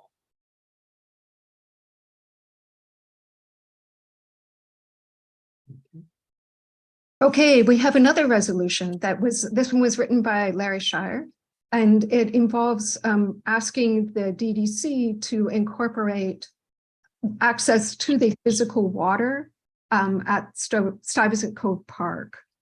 And this was something that had been asked for previously, and we're kind of reinstating our request for that at the Solar One site. Do we have any questions? Marty Baird has a question. No, a friendly amendment Okay. that Stuyvesant Cove Park Association supports the resolution. Thank you. Thank you, Marty. Okay. And Seligman. So Marty, was that like a formal request for an amendment that we add whereas, or are you just saying that? No, it's the way I put it is that it's a friendly amendment to the resolution. Well, And if you're making and a yes, motion, to add a whereas that the Stuyvesant Cove Park Association supports the resolution. Okay, and the resolution is now on your screen. Thank you. Right, and so we would add a whereas before at line 60, whereas the proposal is supported by Stuyvesant Cove Park Association, yes. Stuyvesant Cove Park Association. Let's watch Brendan type really fast. Okay. Yeah. well, I'm happy to second that motion then, Marty. And I guess our committee, if we feel that's an appropriate amendment. Well, I Actually, think the easiest thing would be to indicate with a show of hands if there are any objections to it. Mr. Chair, this is an item before the assembly, not the committee. So the assembly would be voting on any motion or amendment to it. Okay. Generally, a friendly amendment is not voted upon. The committee chair would just ask the members of the committee if anyone has Thank you, Marty. objection. Yeah. Sandy, you want to take it away? Do any of our committee members have an objection to this friendly amendment? If you do, please raise your hand, and Jesus and Brendan will tell us if they see any objections. Brian has his hand raised. Is that? No, I just want the text pasted in the chat so I can read it. I'm going to lower my hand for now. Oh, okay. Thanks. Thanks. Can you? So sorry, Brendan. Can you put that in the chat? And I also see that Letty's having some video problems. So I think I can't tell if she's just off camera. We love you, Letty. We hope you're okay. Yeah. And I'll read it. Whereas, the proposal is supported by Stuyvesant Cove Park Association, semicolon. So it's Okay, just that text, correct? That text is that's it. Okay, thank you. And Sandra, I'll call on you, and then B. Yeah, I'm sorry. The proposal, is that the language that I heard? No, it's just a single But phrase. what exactly are they? What are they supporting? I'm sorry. It's Because Marty just said it's supporting the resolution. No, it's an additional recitation prior to the resolve. No, but it's Whereas just, the What is proposal the language, Larry? I'm reading it right now. I'll start again. Whereas, comma, the proposal is supported by Stuyvesant Cove Park Association, semicolon, end of edition. Okay. okay, thank you. B, your hand is raised. Yes, so I think I have to disagree with Marty, which I never do on parliamentary stuff. But there is no such thing as a friendly amendment. We had adopted that. Sandra is correct. This would have to be agreed upon, not by the committee, but by the group, the board itself. And we had that discussion at 2 or 3 sessions ago, that we adopted a concept, but it really doesn't exist. Mr. Chair, can we then Yes. on this as the full committee that we can accept this friendly amendment? Well, there technically is nothing called a No, friendly I think B is right. And I think all we need to do is vote on the motion to add this to the reso. Okay. Right. B, is that correct? You are correct. The parliamentarians here. I think that's all we have to do. And then we vote on the whole reso. Okay, so does anybody have any more questions? Mr. Chair, I'd like Yes. to call the question on the amendment to the motion. And I Thank you, second Glenn. it. Okay, thank you very much. So the amendment has been called and seconded. All Since those that in, is- oh, sorry, Jesus, go ahead. I'm so sorry. Jesus. Since that's not on the ballot, you guys will have to use a show of Zoom hands. Yes. A motion has been proposed to add, whereas this proposal is supported by the, can you move that box? Okay, so I would ask everyone who on the board who, Susan has her hand raised, oh, sorry. Everyone who's in support, please raise your hand on Zoom. And I'm gonna let Jesus and Brendan decide if I'm. We'll let the hands come in. I wish we were in person. I'm sorry. All right. Last call. Going once, going twice.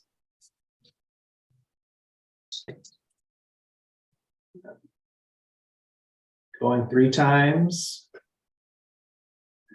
Okay, I think we have 35 hands. Oh, no, it was 35. Okay. 35 hands. Now you can put down your hands. 35 Lower your hands, please. Can everyone should- please lower their hands? We should do one opposed. We should do one opposed as well. Okay, we'll do that. Let's let everyone lower your hands first. If I'm the opposition, I simply clicked late. I'm sorry. It's unanimous. Okay, All so is there any opposition? If you are opposing this, please raise your hand now, as long as everyone's hands are down. I can't tell. And to be clear, this is the addition of the amended clause. Just that one little line. It says. Okay, are there any hands raised opposing? Not yet. 1, Okay. 2, 3, going once, twice. All right, so it was unanimous. Okay, very good. Thank you. So we have amended the resolution with that one line. And now, Mr. Chair. yes, Can Mr. I just want to call a question on, Thank you. on resolution 5B. Here. I second it. Thank you, B. Okay, so now Thank the you. question has been called and seconded. So I'm going to read that same thing again about your ballot. Please mark your vote on your digital ballot for this resolution and do not hit submit. Those of you who are not using the digital ballot, we will ask for your vote verbally during the second roll call. So take it away, folks, and vote on it. And while you're voting, just an update, we have 6 new members on the committee. And at our next meeting, we are going to review some of the long-term projects that have been going on in the district. One is the ESCR, the East Side Coastal Resiliency, where we are, schedule, what's happening. And the other is the East Midtown Waterfront Esplanade. And we'll also meet our new planning fellow, who's going to be giving a sort of update on where she is with her work. And again, Majad has been heading that up. He's been great as our co-chair. Really, and thank you, Majad. I've only heard amazing things. And I want to thank the committee and both of you for going into such incredible detail on this. I know it's a very difficult thing. So thank you so much. Really, really great job on this. Sandy, do you have a report you'd like to give? Oh, that was it. That was it. Oh, very good. Okay. Sorry. All right. So then I guess we are all good. Thanks, Sandy, and thanks, committee. All right. Great, And thank moving you. on. Click that screen. Okay, thank you. I'd like to call Neil Barclay, who is the new chair of the Environment and Parks Committee. And I would just also like to say that Neil ran an amazing meeting, his first meeting last night. So thank you, Neil. We applauded you and it keeps on going. So thanks. It was great. Very, very wonderful. Thanks, Mark. It was definitely a good time. I think that we had a good meeting, good start for the year, and we are all excited to accomplish a lot. So just a bit of a recap of what we did in the first meeting. Sheena Kaufman from Parks and Recreation, she joined us for the meeting and discussed some of the issues and questions that residents of the district have. Also, I would like to say or tell everyone there's an upcoming scoping meeting for Augustus St. Gaudens, and that's the playground next to PS 40.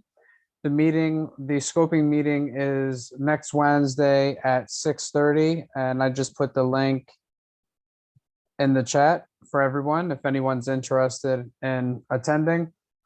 We are also currently working on a resolution in support of the Borough President's Million More Trees campaign, and we will have more of a discussion on that next month. And obviously, if anyone would like to join the meeting next month to discuss or to participate, you're welcome to come. And then finally, we are working on a climate plan, which is a very important topic for everyone. And again, we would welcome anyone who's interested to come to the meeting, or if you would like to contact me, I would be open to hearing anyone's comments or suggestions as we try to put a plan together for CB6. Great. That's it. All right. Thank you so much, Neil. And congratulations again on a great first meeting. Wonderful.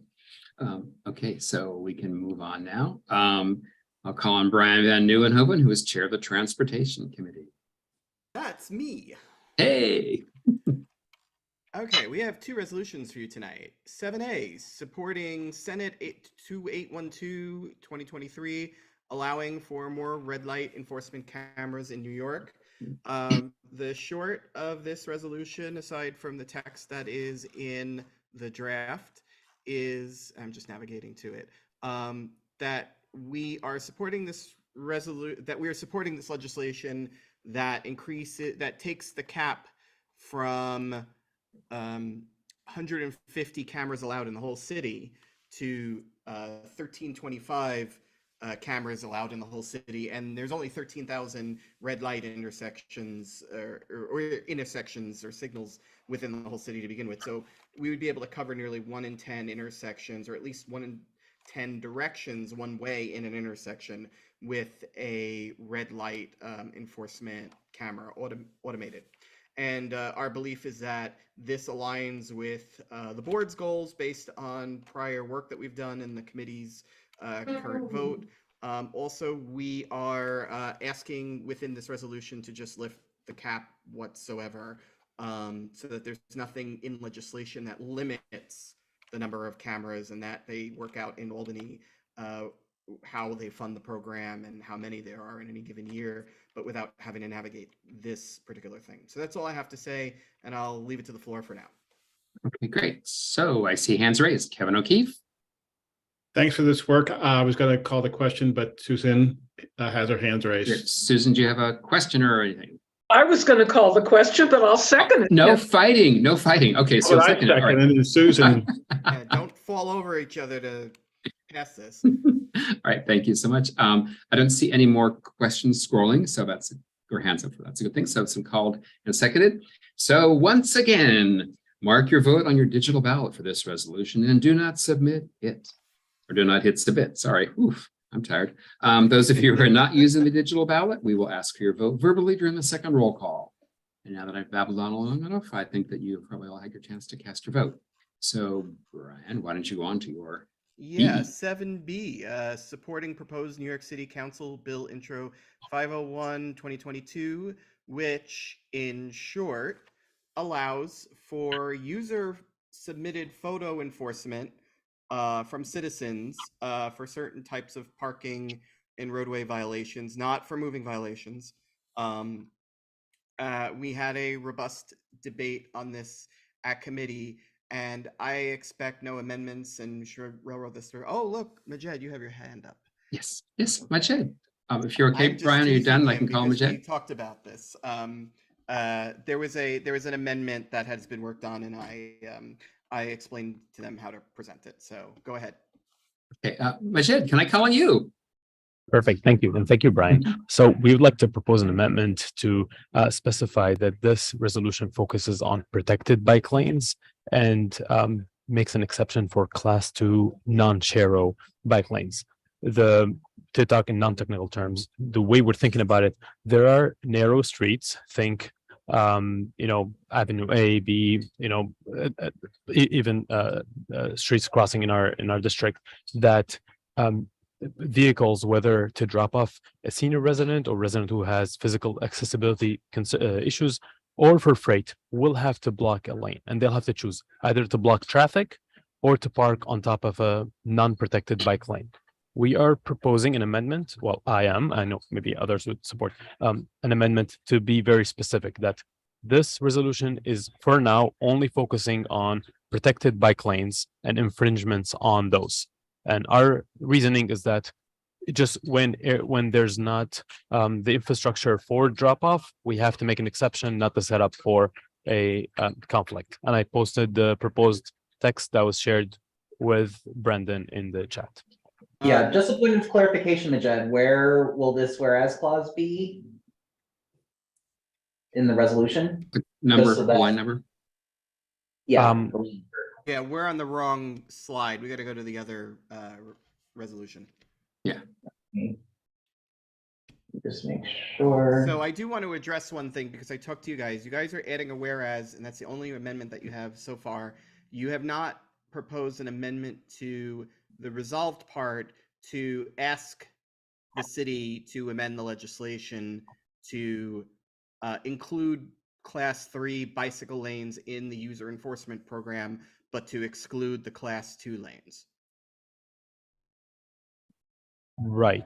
So I don't have the text Effectively, for we're that, adding a but whereas to give lip service to what is the parking that occurs in the class 2 lanes in the middle of the road, but the effectiveness of this proposed amendment does not recommend that we take the class 2 lanes out of the program. You have to modify the resolved part to do that as well.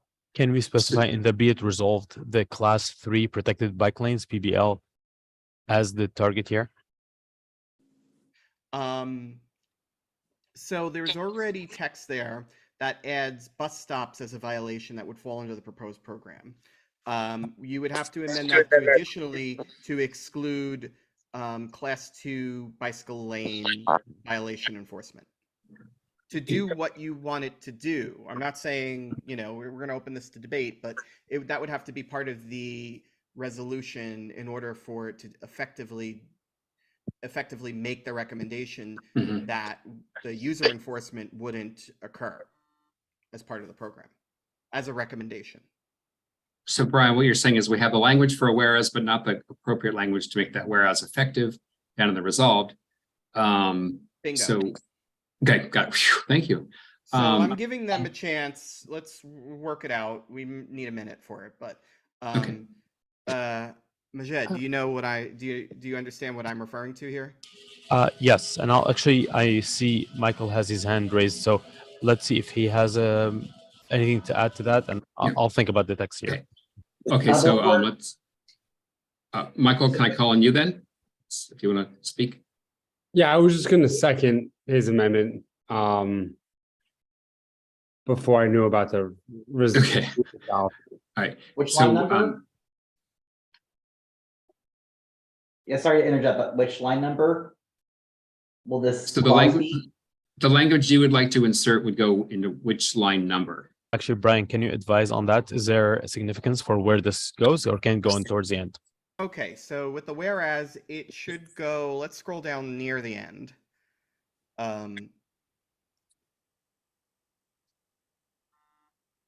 looking On and I information? want to see if it makes sense, but inserting it at 23, no, inserting it at 27 could work. Before that last And whereas. it's immaterial at that point, but inserting the whereas text at line 27 can work. Okay. And again, On information. before you Hold on one second, Jim. finalize your amendment, you can type in the chat. It supersedes. Jim, wait, Jim, I'm whatever not else calling is on you going yet. on. Hold on. Yeah. Hold on. I know, but it supersedes. No, just It doesn't wait, need to be one second. recognized. Yes, it does. I'm trying to read. No, it doesn't. Is there any need? to- Jim, I haven't called on you. Address this Stop. now.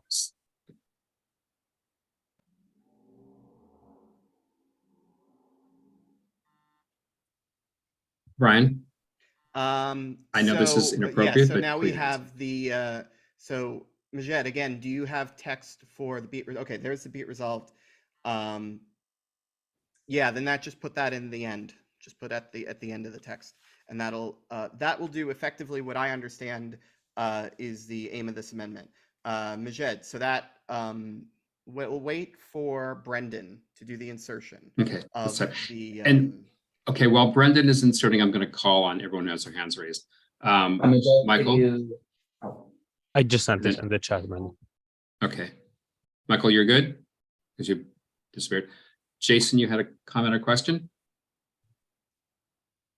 Yeah, I just wanted to say I'm opposed to the amendment. I believe the law requires or prohibits drivers from blocking the bike lane even briefly. And the appropriate place to stop temporarily would be in the roadway and in the means of traffic. So I don't think it's appropriate to exempt drivers who are violating the traffic law in that way. I would support exceptions for shadowed bike lanes, class 1 bike lanes, but I think that drivers blocking the bike lane, class 2 bike lanes, pose a hazard to bicyclists, require them to enter into the lane of traffic and put themselves in hazard.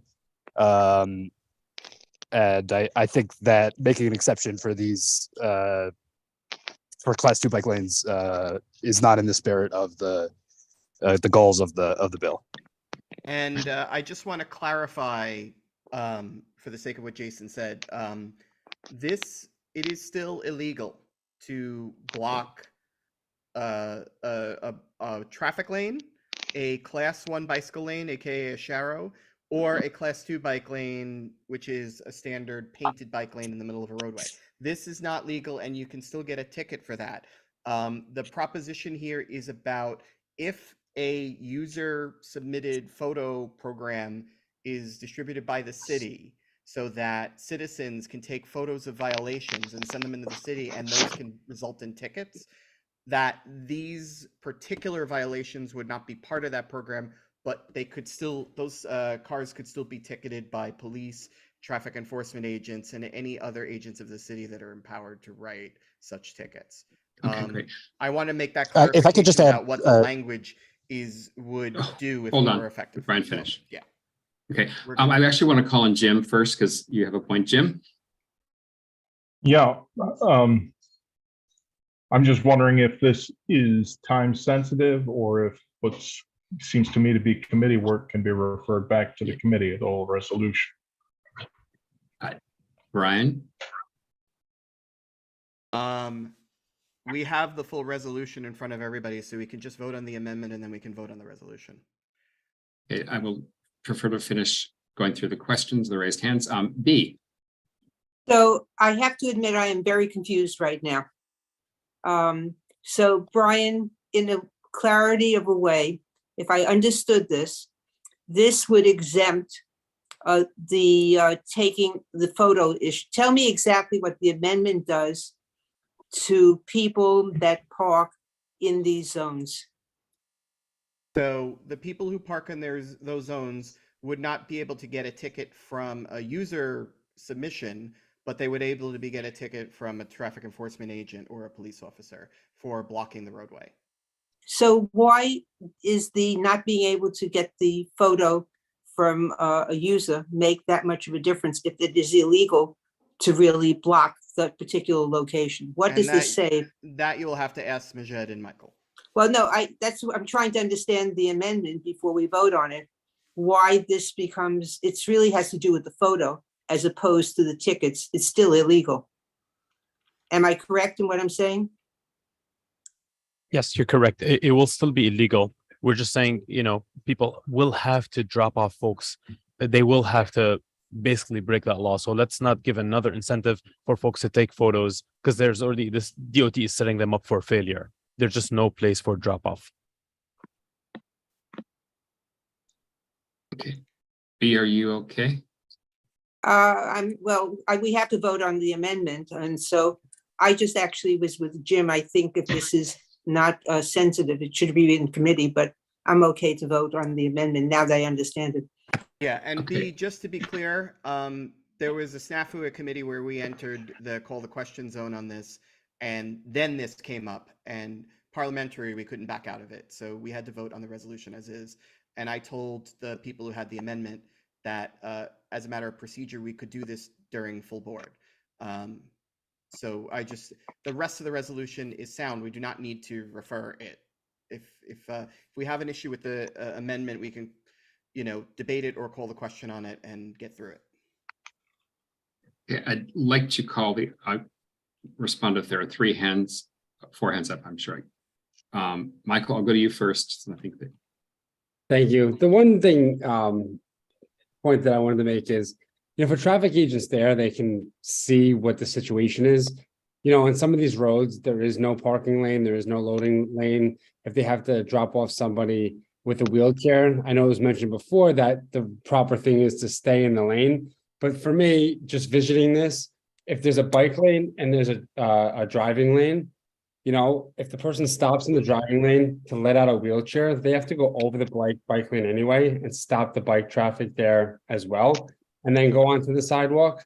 Whereas if you do stop in the bike lane to let off the wheelchair person, the biker could either stop, go on the sidewalk and walk their bike around it, or carefully proceed into the traffic lane and go around. So it's not putting the person who's disabled at risk. And this is why we wanted to make this amendment, because if there was a traffic agent there, I think at their discretion, they could say, okay, this person's dropping off somebody in a wheelchair.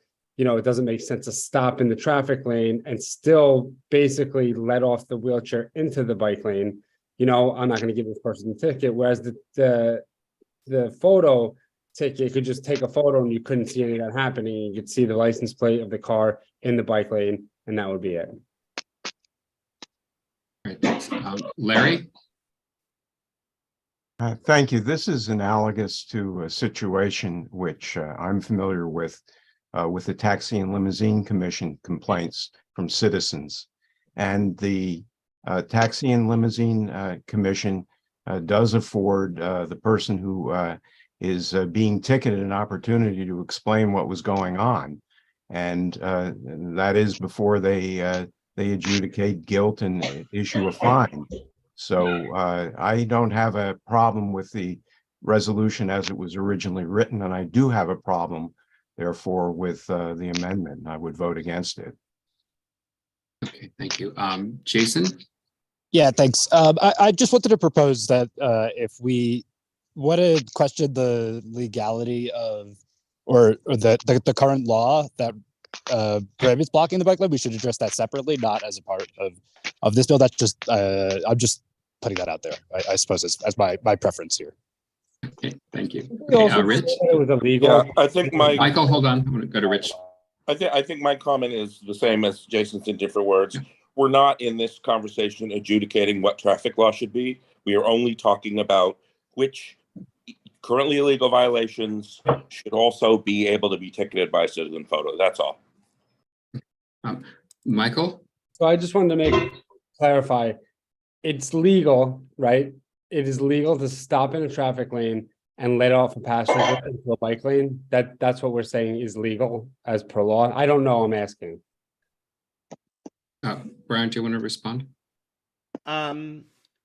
You can, you can't stop in a traffic lane and just let people off, period. The fact that cabs do it all the time, it is legal. Okay, so both acts are illegal. I just want to make sure that stopping in the traffic lane and letting off a passenger is illegal, as well as stopping in a bike lane and letting on a passenger is illegal. Both are illegal, right? Our laws are insane. Welcome to New York. Yeah, I just, because people keep on saying that it's legal to drop off in a traffic lane. I just want to make a note that both acts are illegal and not allowed. Okay, thank you. Okay, B. So I'd like to call the question on the amendment. Thank you, B. Do I hear a second? Second. Okay, thank you. Okay, so the amendment has been called and seconded. So we will have to do a hand raise vote. So if you are in favor of the amendment, please raise your hand in the corner over there, little yellow hand. And I'm going to let board office count since I can't see. All right, folks, get your Zoom hands up. We'll wait a few more seconds for folks to put their Zoom hands up. All right, going once, going twice, going 3 times. We will call it here. It looks like there are 28 hands up in order to include this amendment. We should put them down now. 28 hands. And we should get the opposings. Okay, if you're opposed to this, please raise take your hand, lower your hand first, which I need to do, and then raise your hand if you're in opposition to this. So if you're only have your hand up if you're in opposition to the amendment.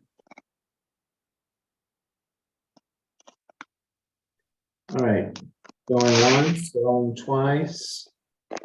The numbers keep changing, going once, going twice, going 3 times. We'll call it here. There are 9 members opposed to including these amendments. The ayes have it. Okay, so the amendment is added to the resolution. It is.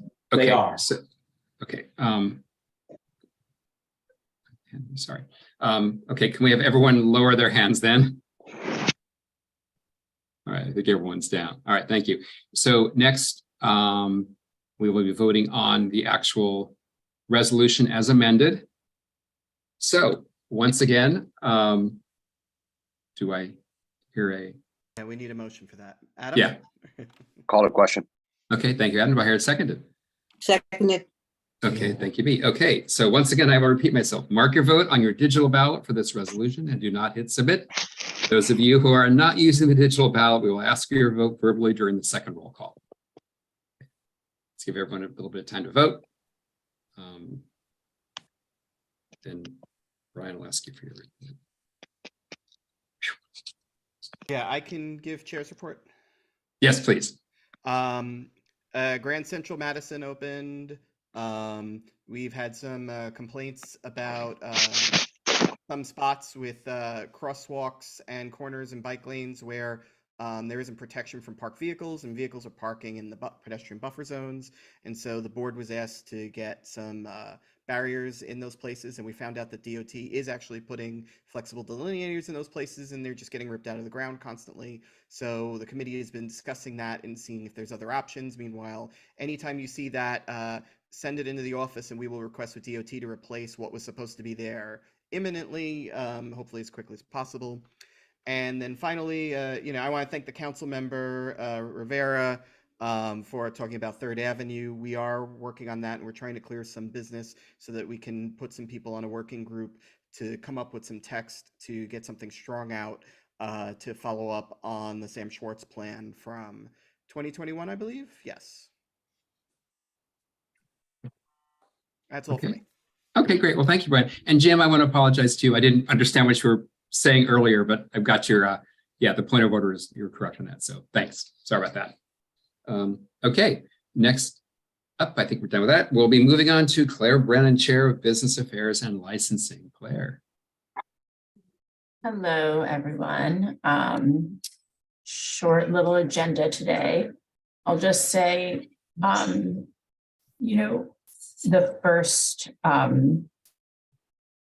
group that came to us was some of you might be familiar with Patty Riley's Music Bar. So it was previously reported that they were going to need to shut down, and now there's a group that's taking over. And so we naturally approved their application.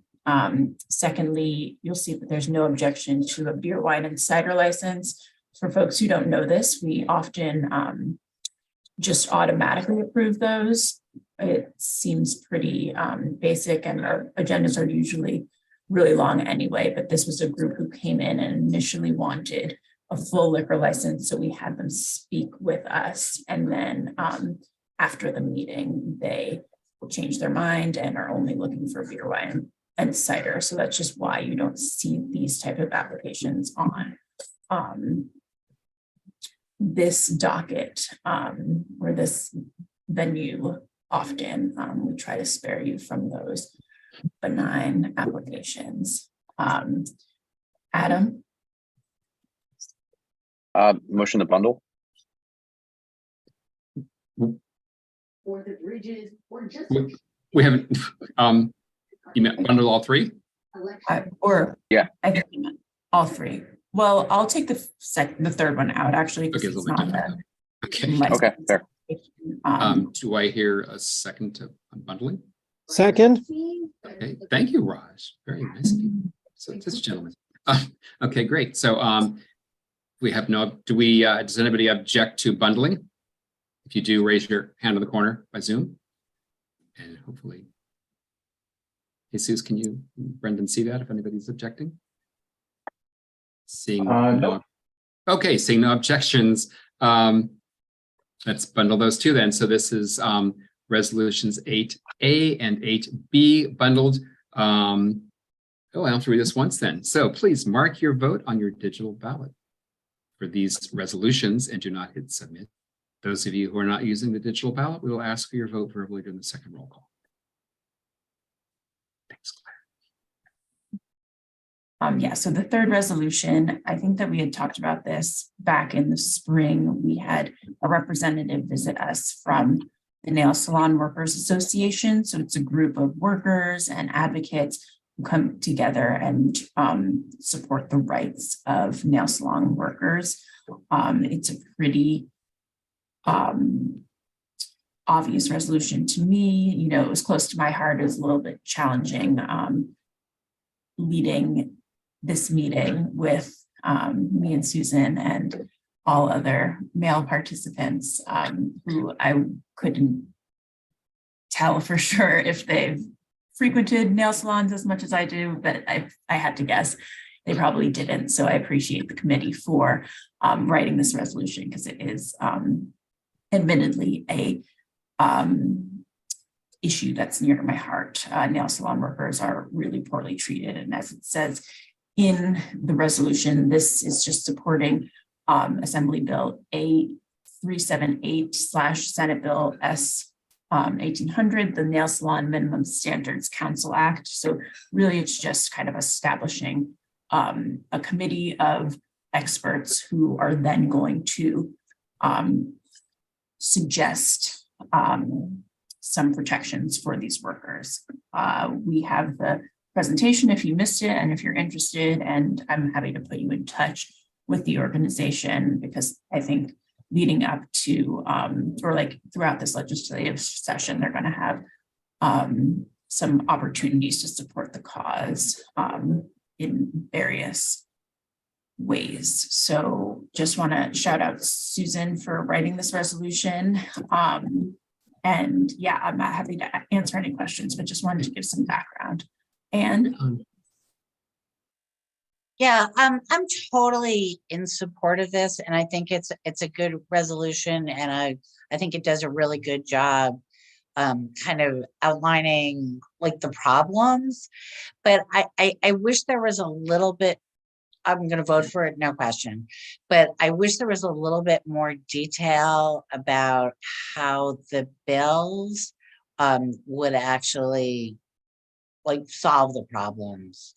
I think that would have like a couple of whereases about, you know, like it's good to have the bills referenced in the whereas as well as in the resolve. I'm sorry, Adam, are you laughing at me? So anyway, just saying, I'm totally in support, but.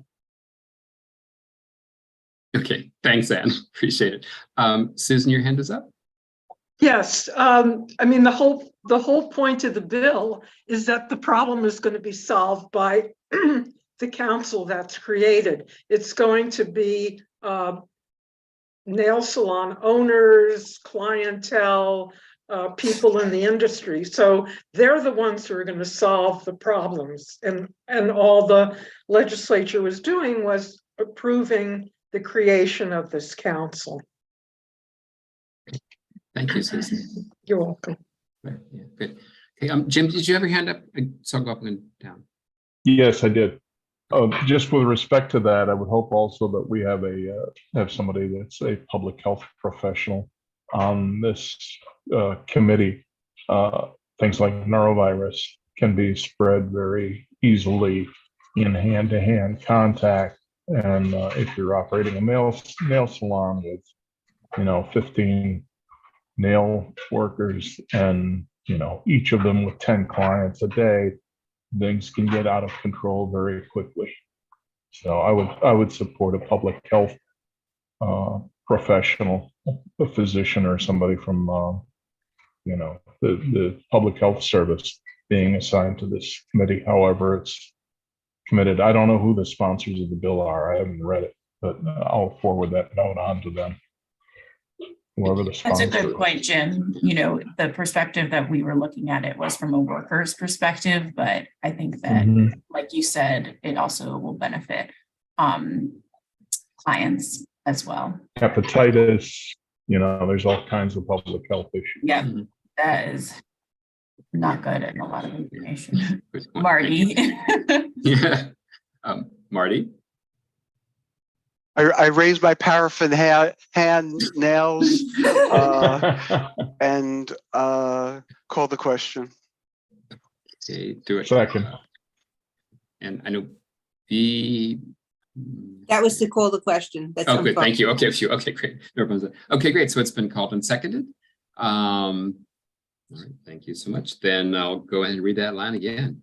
So please mark your vote on your digital ballot for this resolution. And now you may hit submit. For those of you who are not using the digital ballot, we will ask for your vote verbally during the second roll call, because this is our last resolution. While folks are hitting submit, Paige, we see here you submitted 2 different ballots. And the votes are not the same in the ballots. Is one of them correct? The second one. The second one, the most recent one is I'm correct. having, Okay. yeah, I'm having trouble with my phone and Okay. it keeps on going on and off. Okay. So I we didn't know will- whether it went through.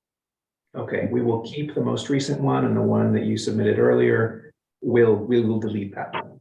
Thank you. Thank you.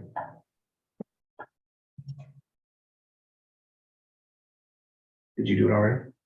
Okay. And I'll waive my report for. But thank you.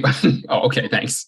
All right, and I'm going to go silent for 1 minute while I actually do my ballot too. So I apologize. If anybody would like to give us a musical interlude and sing, please don't. Mr. Chair, on behalf of the Housing and Homelessness Committee, I will just say that I'm also waiving my report. Oh, thank you, Rich. Okay, great. And I guess we'll go ahead and Reshma, I can call on you now for Budget and Governmental Affairs. That's good. Yes, thank you, Mark. So the Budget and Governmental Affairs Committee meeting for this month is actually happening on Monday. So as we had mentioned in January, this month's meeting will be discussing State Senate Bill S619, which is sponsored by our State Senator Liz Krueger, and it calls for reform of the Board of Elections and how commissioners are appointed and the number of commissioners. So we are going to have a resolution to present at the March meeting on that. In addition, Mayor Adams released the preliminary FY 2024 budget, in the middle of January, and we got a response to the budget request that we had submitted, and we're working on a letter of comment that we will send back to the Office of Management and Budget. And that's it. Happy to take questions. Great, thank you. Any questions for Reshma? Oh, Michael? Yeah, Reshma, what was the piece about how they picked the commissioners?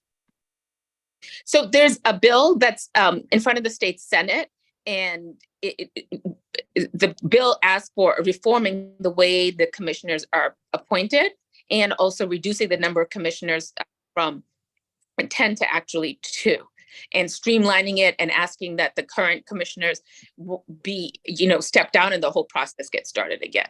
And once we have our meeting on Monday, and you're welcome to join the meeting on Monday, someone from Liz Kruger's office, her legislative director, will be joining us to give us more details on this. Thank you, Reshma. For some reason now, whoever has their hand raised now appears on top of my side screen. So this is great technology, whatever's happening. But so I don't see any more hands raised. So thank you, Reshma. Appreciate it. Good. Okay. Thank you. And I understand all ballots are in now. No, Jim Collins, we are missing. Jim Collins, we're missing yours. I'm coming. 1 second. Okay. I gotta find it. And we're missing Hannah's as well. Oh, now Hannah's is coming. Okay. And I believe Letty said that she would give her votes orally, so. Yes, that's correct. That's correct. Thank you. Well, Letty, if you'd like to give those now, I can take those now while folks are getting in their final ballots. I have it. All right. Okay.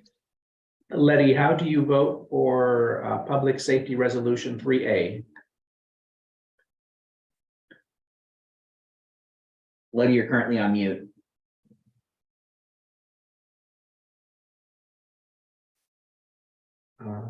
Yeah, Letty, I can't hear you. She was having tech problems earlier, so it needs to be part of that. All right, maybe we'll come back to her in a minute or two. Okay. Anybody else? Do you hear missing? me now? Now we can hear you. Thanks. Okay. All right, Ask away. Public Safety Resolution 3A. Yes, Okay, that is in favor. in favor Land Use Resolution 5A. is yes, is All in right. favor. In favor, all right. Land Use Resolution 5B. That's in favor. In favor. Transportation Resolution 7A. In favor. Right, in favor. Transportation Resolution 7B. Abstain. That's abstain. Bulk Resolution 8A. In favor. In favor. Bulk Resolution 8B. In favor. In favor. Bulk Resolution 8C. In favor. In favor, and that is all of them, and we will Thank submit. you. Thank you.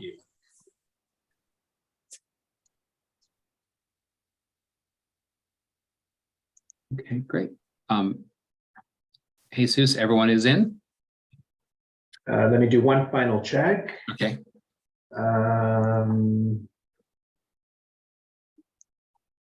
Yes, we are, all the ballots are in. Great. Thank you, everyone. Awesome. Great.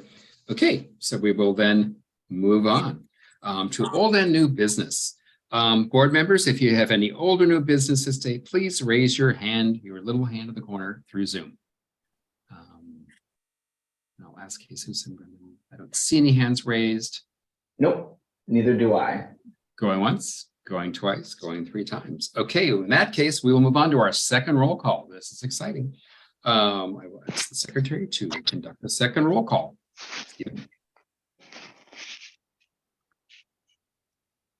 Okay, members, I will call on you for the second roll call. If you have not submitted your ballot, please do so now. If you're unable to use the digital ballot, I'll call for you to ask to your vote on each of tonight's resolutions. Starting from the end, Ronnie White. Mara, Ronnie's, sorry? Ronnie's not here. Okay. Matthew Weintraub? Here. Brian Van Nieuwenhoven? Present. Gabriel Turzo? Present. Mark Thompson? Present. Susan Steinberg? Present. Hannah Singleman?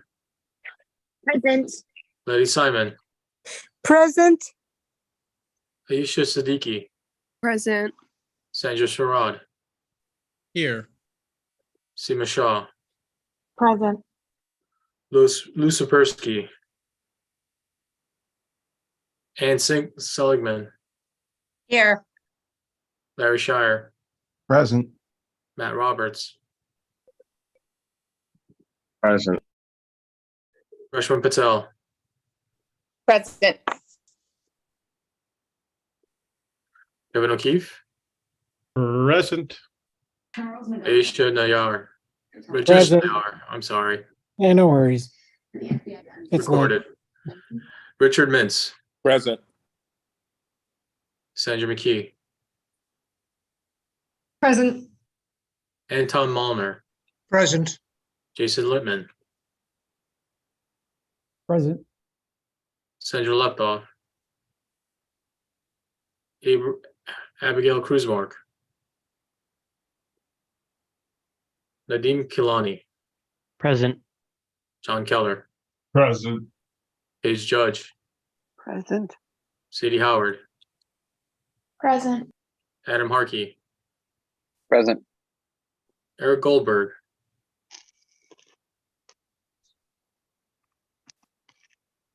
Eric was Eric here. Goldberg? Let's see, he was here. Oh, Eric's down there. I can see him smiling. But Okay. something's not working with this. Yeah, sorry. Okay, Eric, we got you. Okay, recording Eric as present. Yeah. Jason Fromowitz? Beatrice Disman? Present. Michael Devereaux? Present. Stu Desser? Present. Jonathan Derrico? Present. Jim Collins? Here. Claire Brennan? Here, great job, Mark. Sharing. Thank you. Phew, I'm rusty. Elvie Barroso? Present. Sorry. Jumped around here, so. Martin Barrett? Present. Neil Barclay? Oh, present. Kyle's not here. Majed Abdul Samad? Present. Okay. Now reading the votes for public safety, resolution 3A, 37 in favor, 1 opposed, 1 abstained, 0 not entitled. Land use waterfront, resolution 5A, 36 entitled, 1 opposed, 2 abstained, 0 not entitled. Motion passes. Resolution passes. Resolution, land use waterfront, resolution 5B. 39 in favor, 0 opposed, 0 abstained, 0 not entitled. Resolution passes. Transportation 7A. 36 in favor, 1 opposed, 1 abstained, 1 not entitled. Resolution passes. Resolution 7B. 34 in favor, 2 opposed, 2 abstained, 1 not entitled. Resolution passes. Resolution 8A. 39 in favor, 0 opposed, 0 abstained, 0 not entitled. Resolution passes. Resolution 8B. 36 in favor, 0 opposed, 2 abstained, 1 not entitled. Resolution passes. Resolution 8C. 39 in favor, 0 opposed, 0 abstained, 0 not entitled. Resolution passes.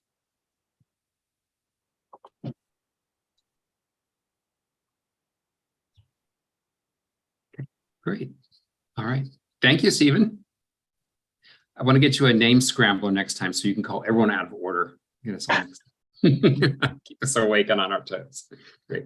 All right. Well, thank you. Now comes the highlight of the evening, adjournment. So if there are no objections, we will adjourn the meeting. And if you have an objection, board members, please raise your Zoom hand in the upper corner.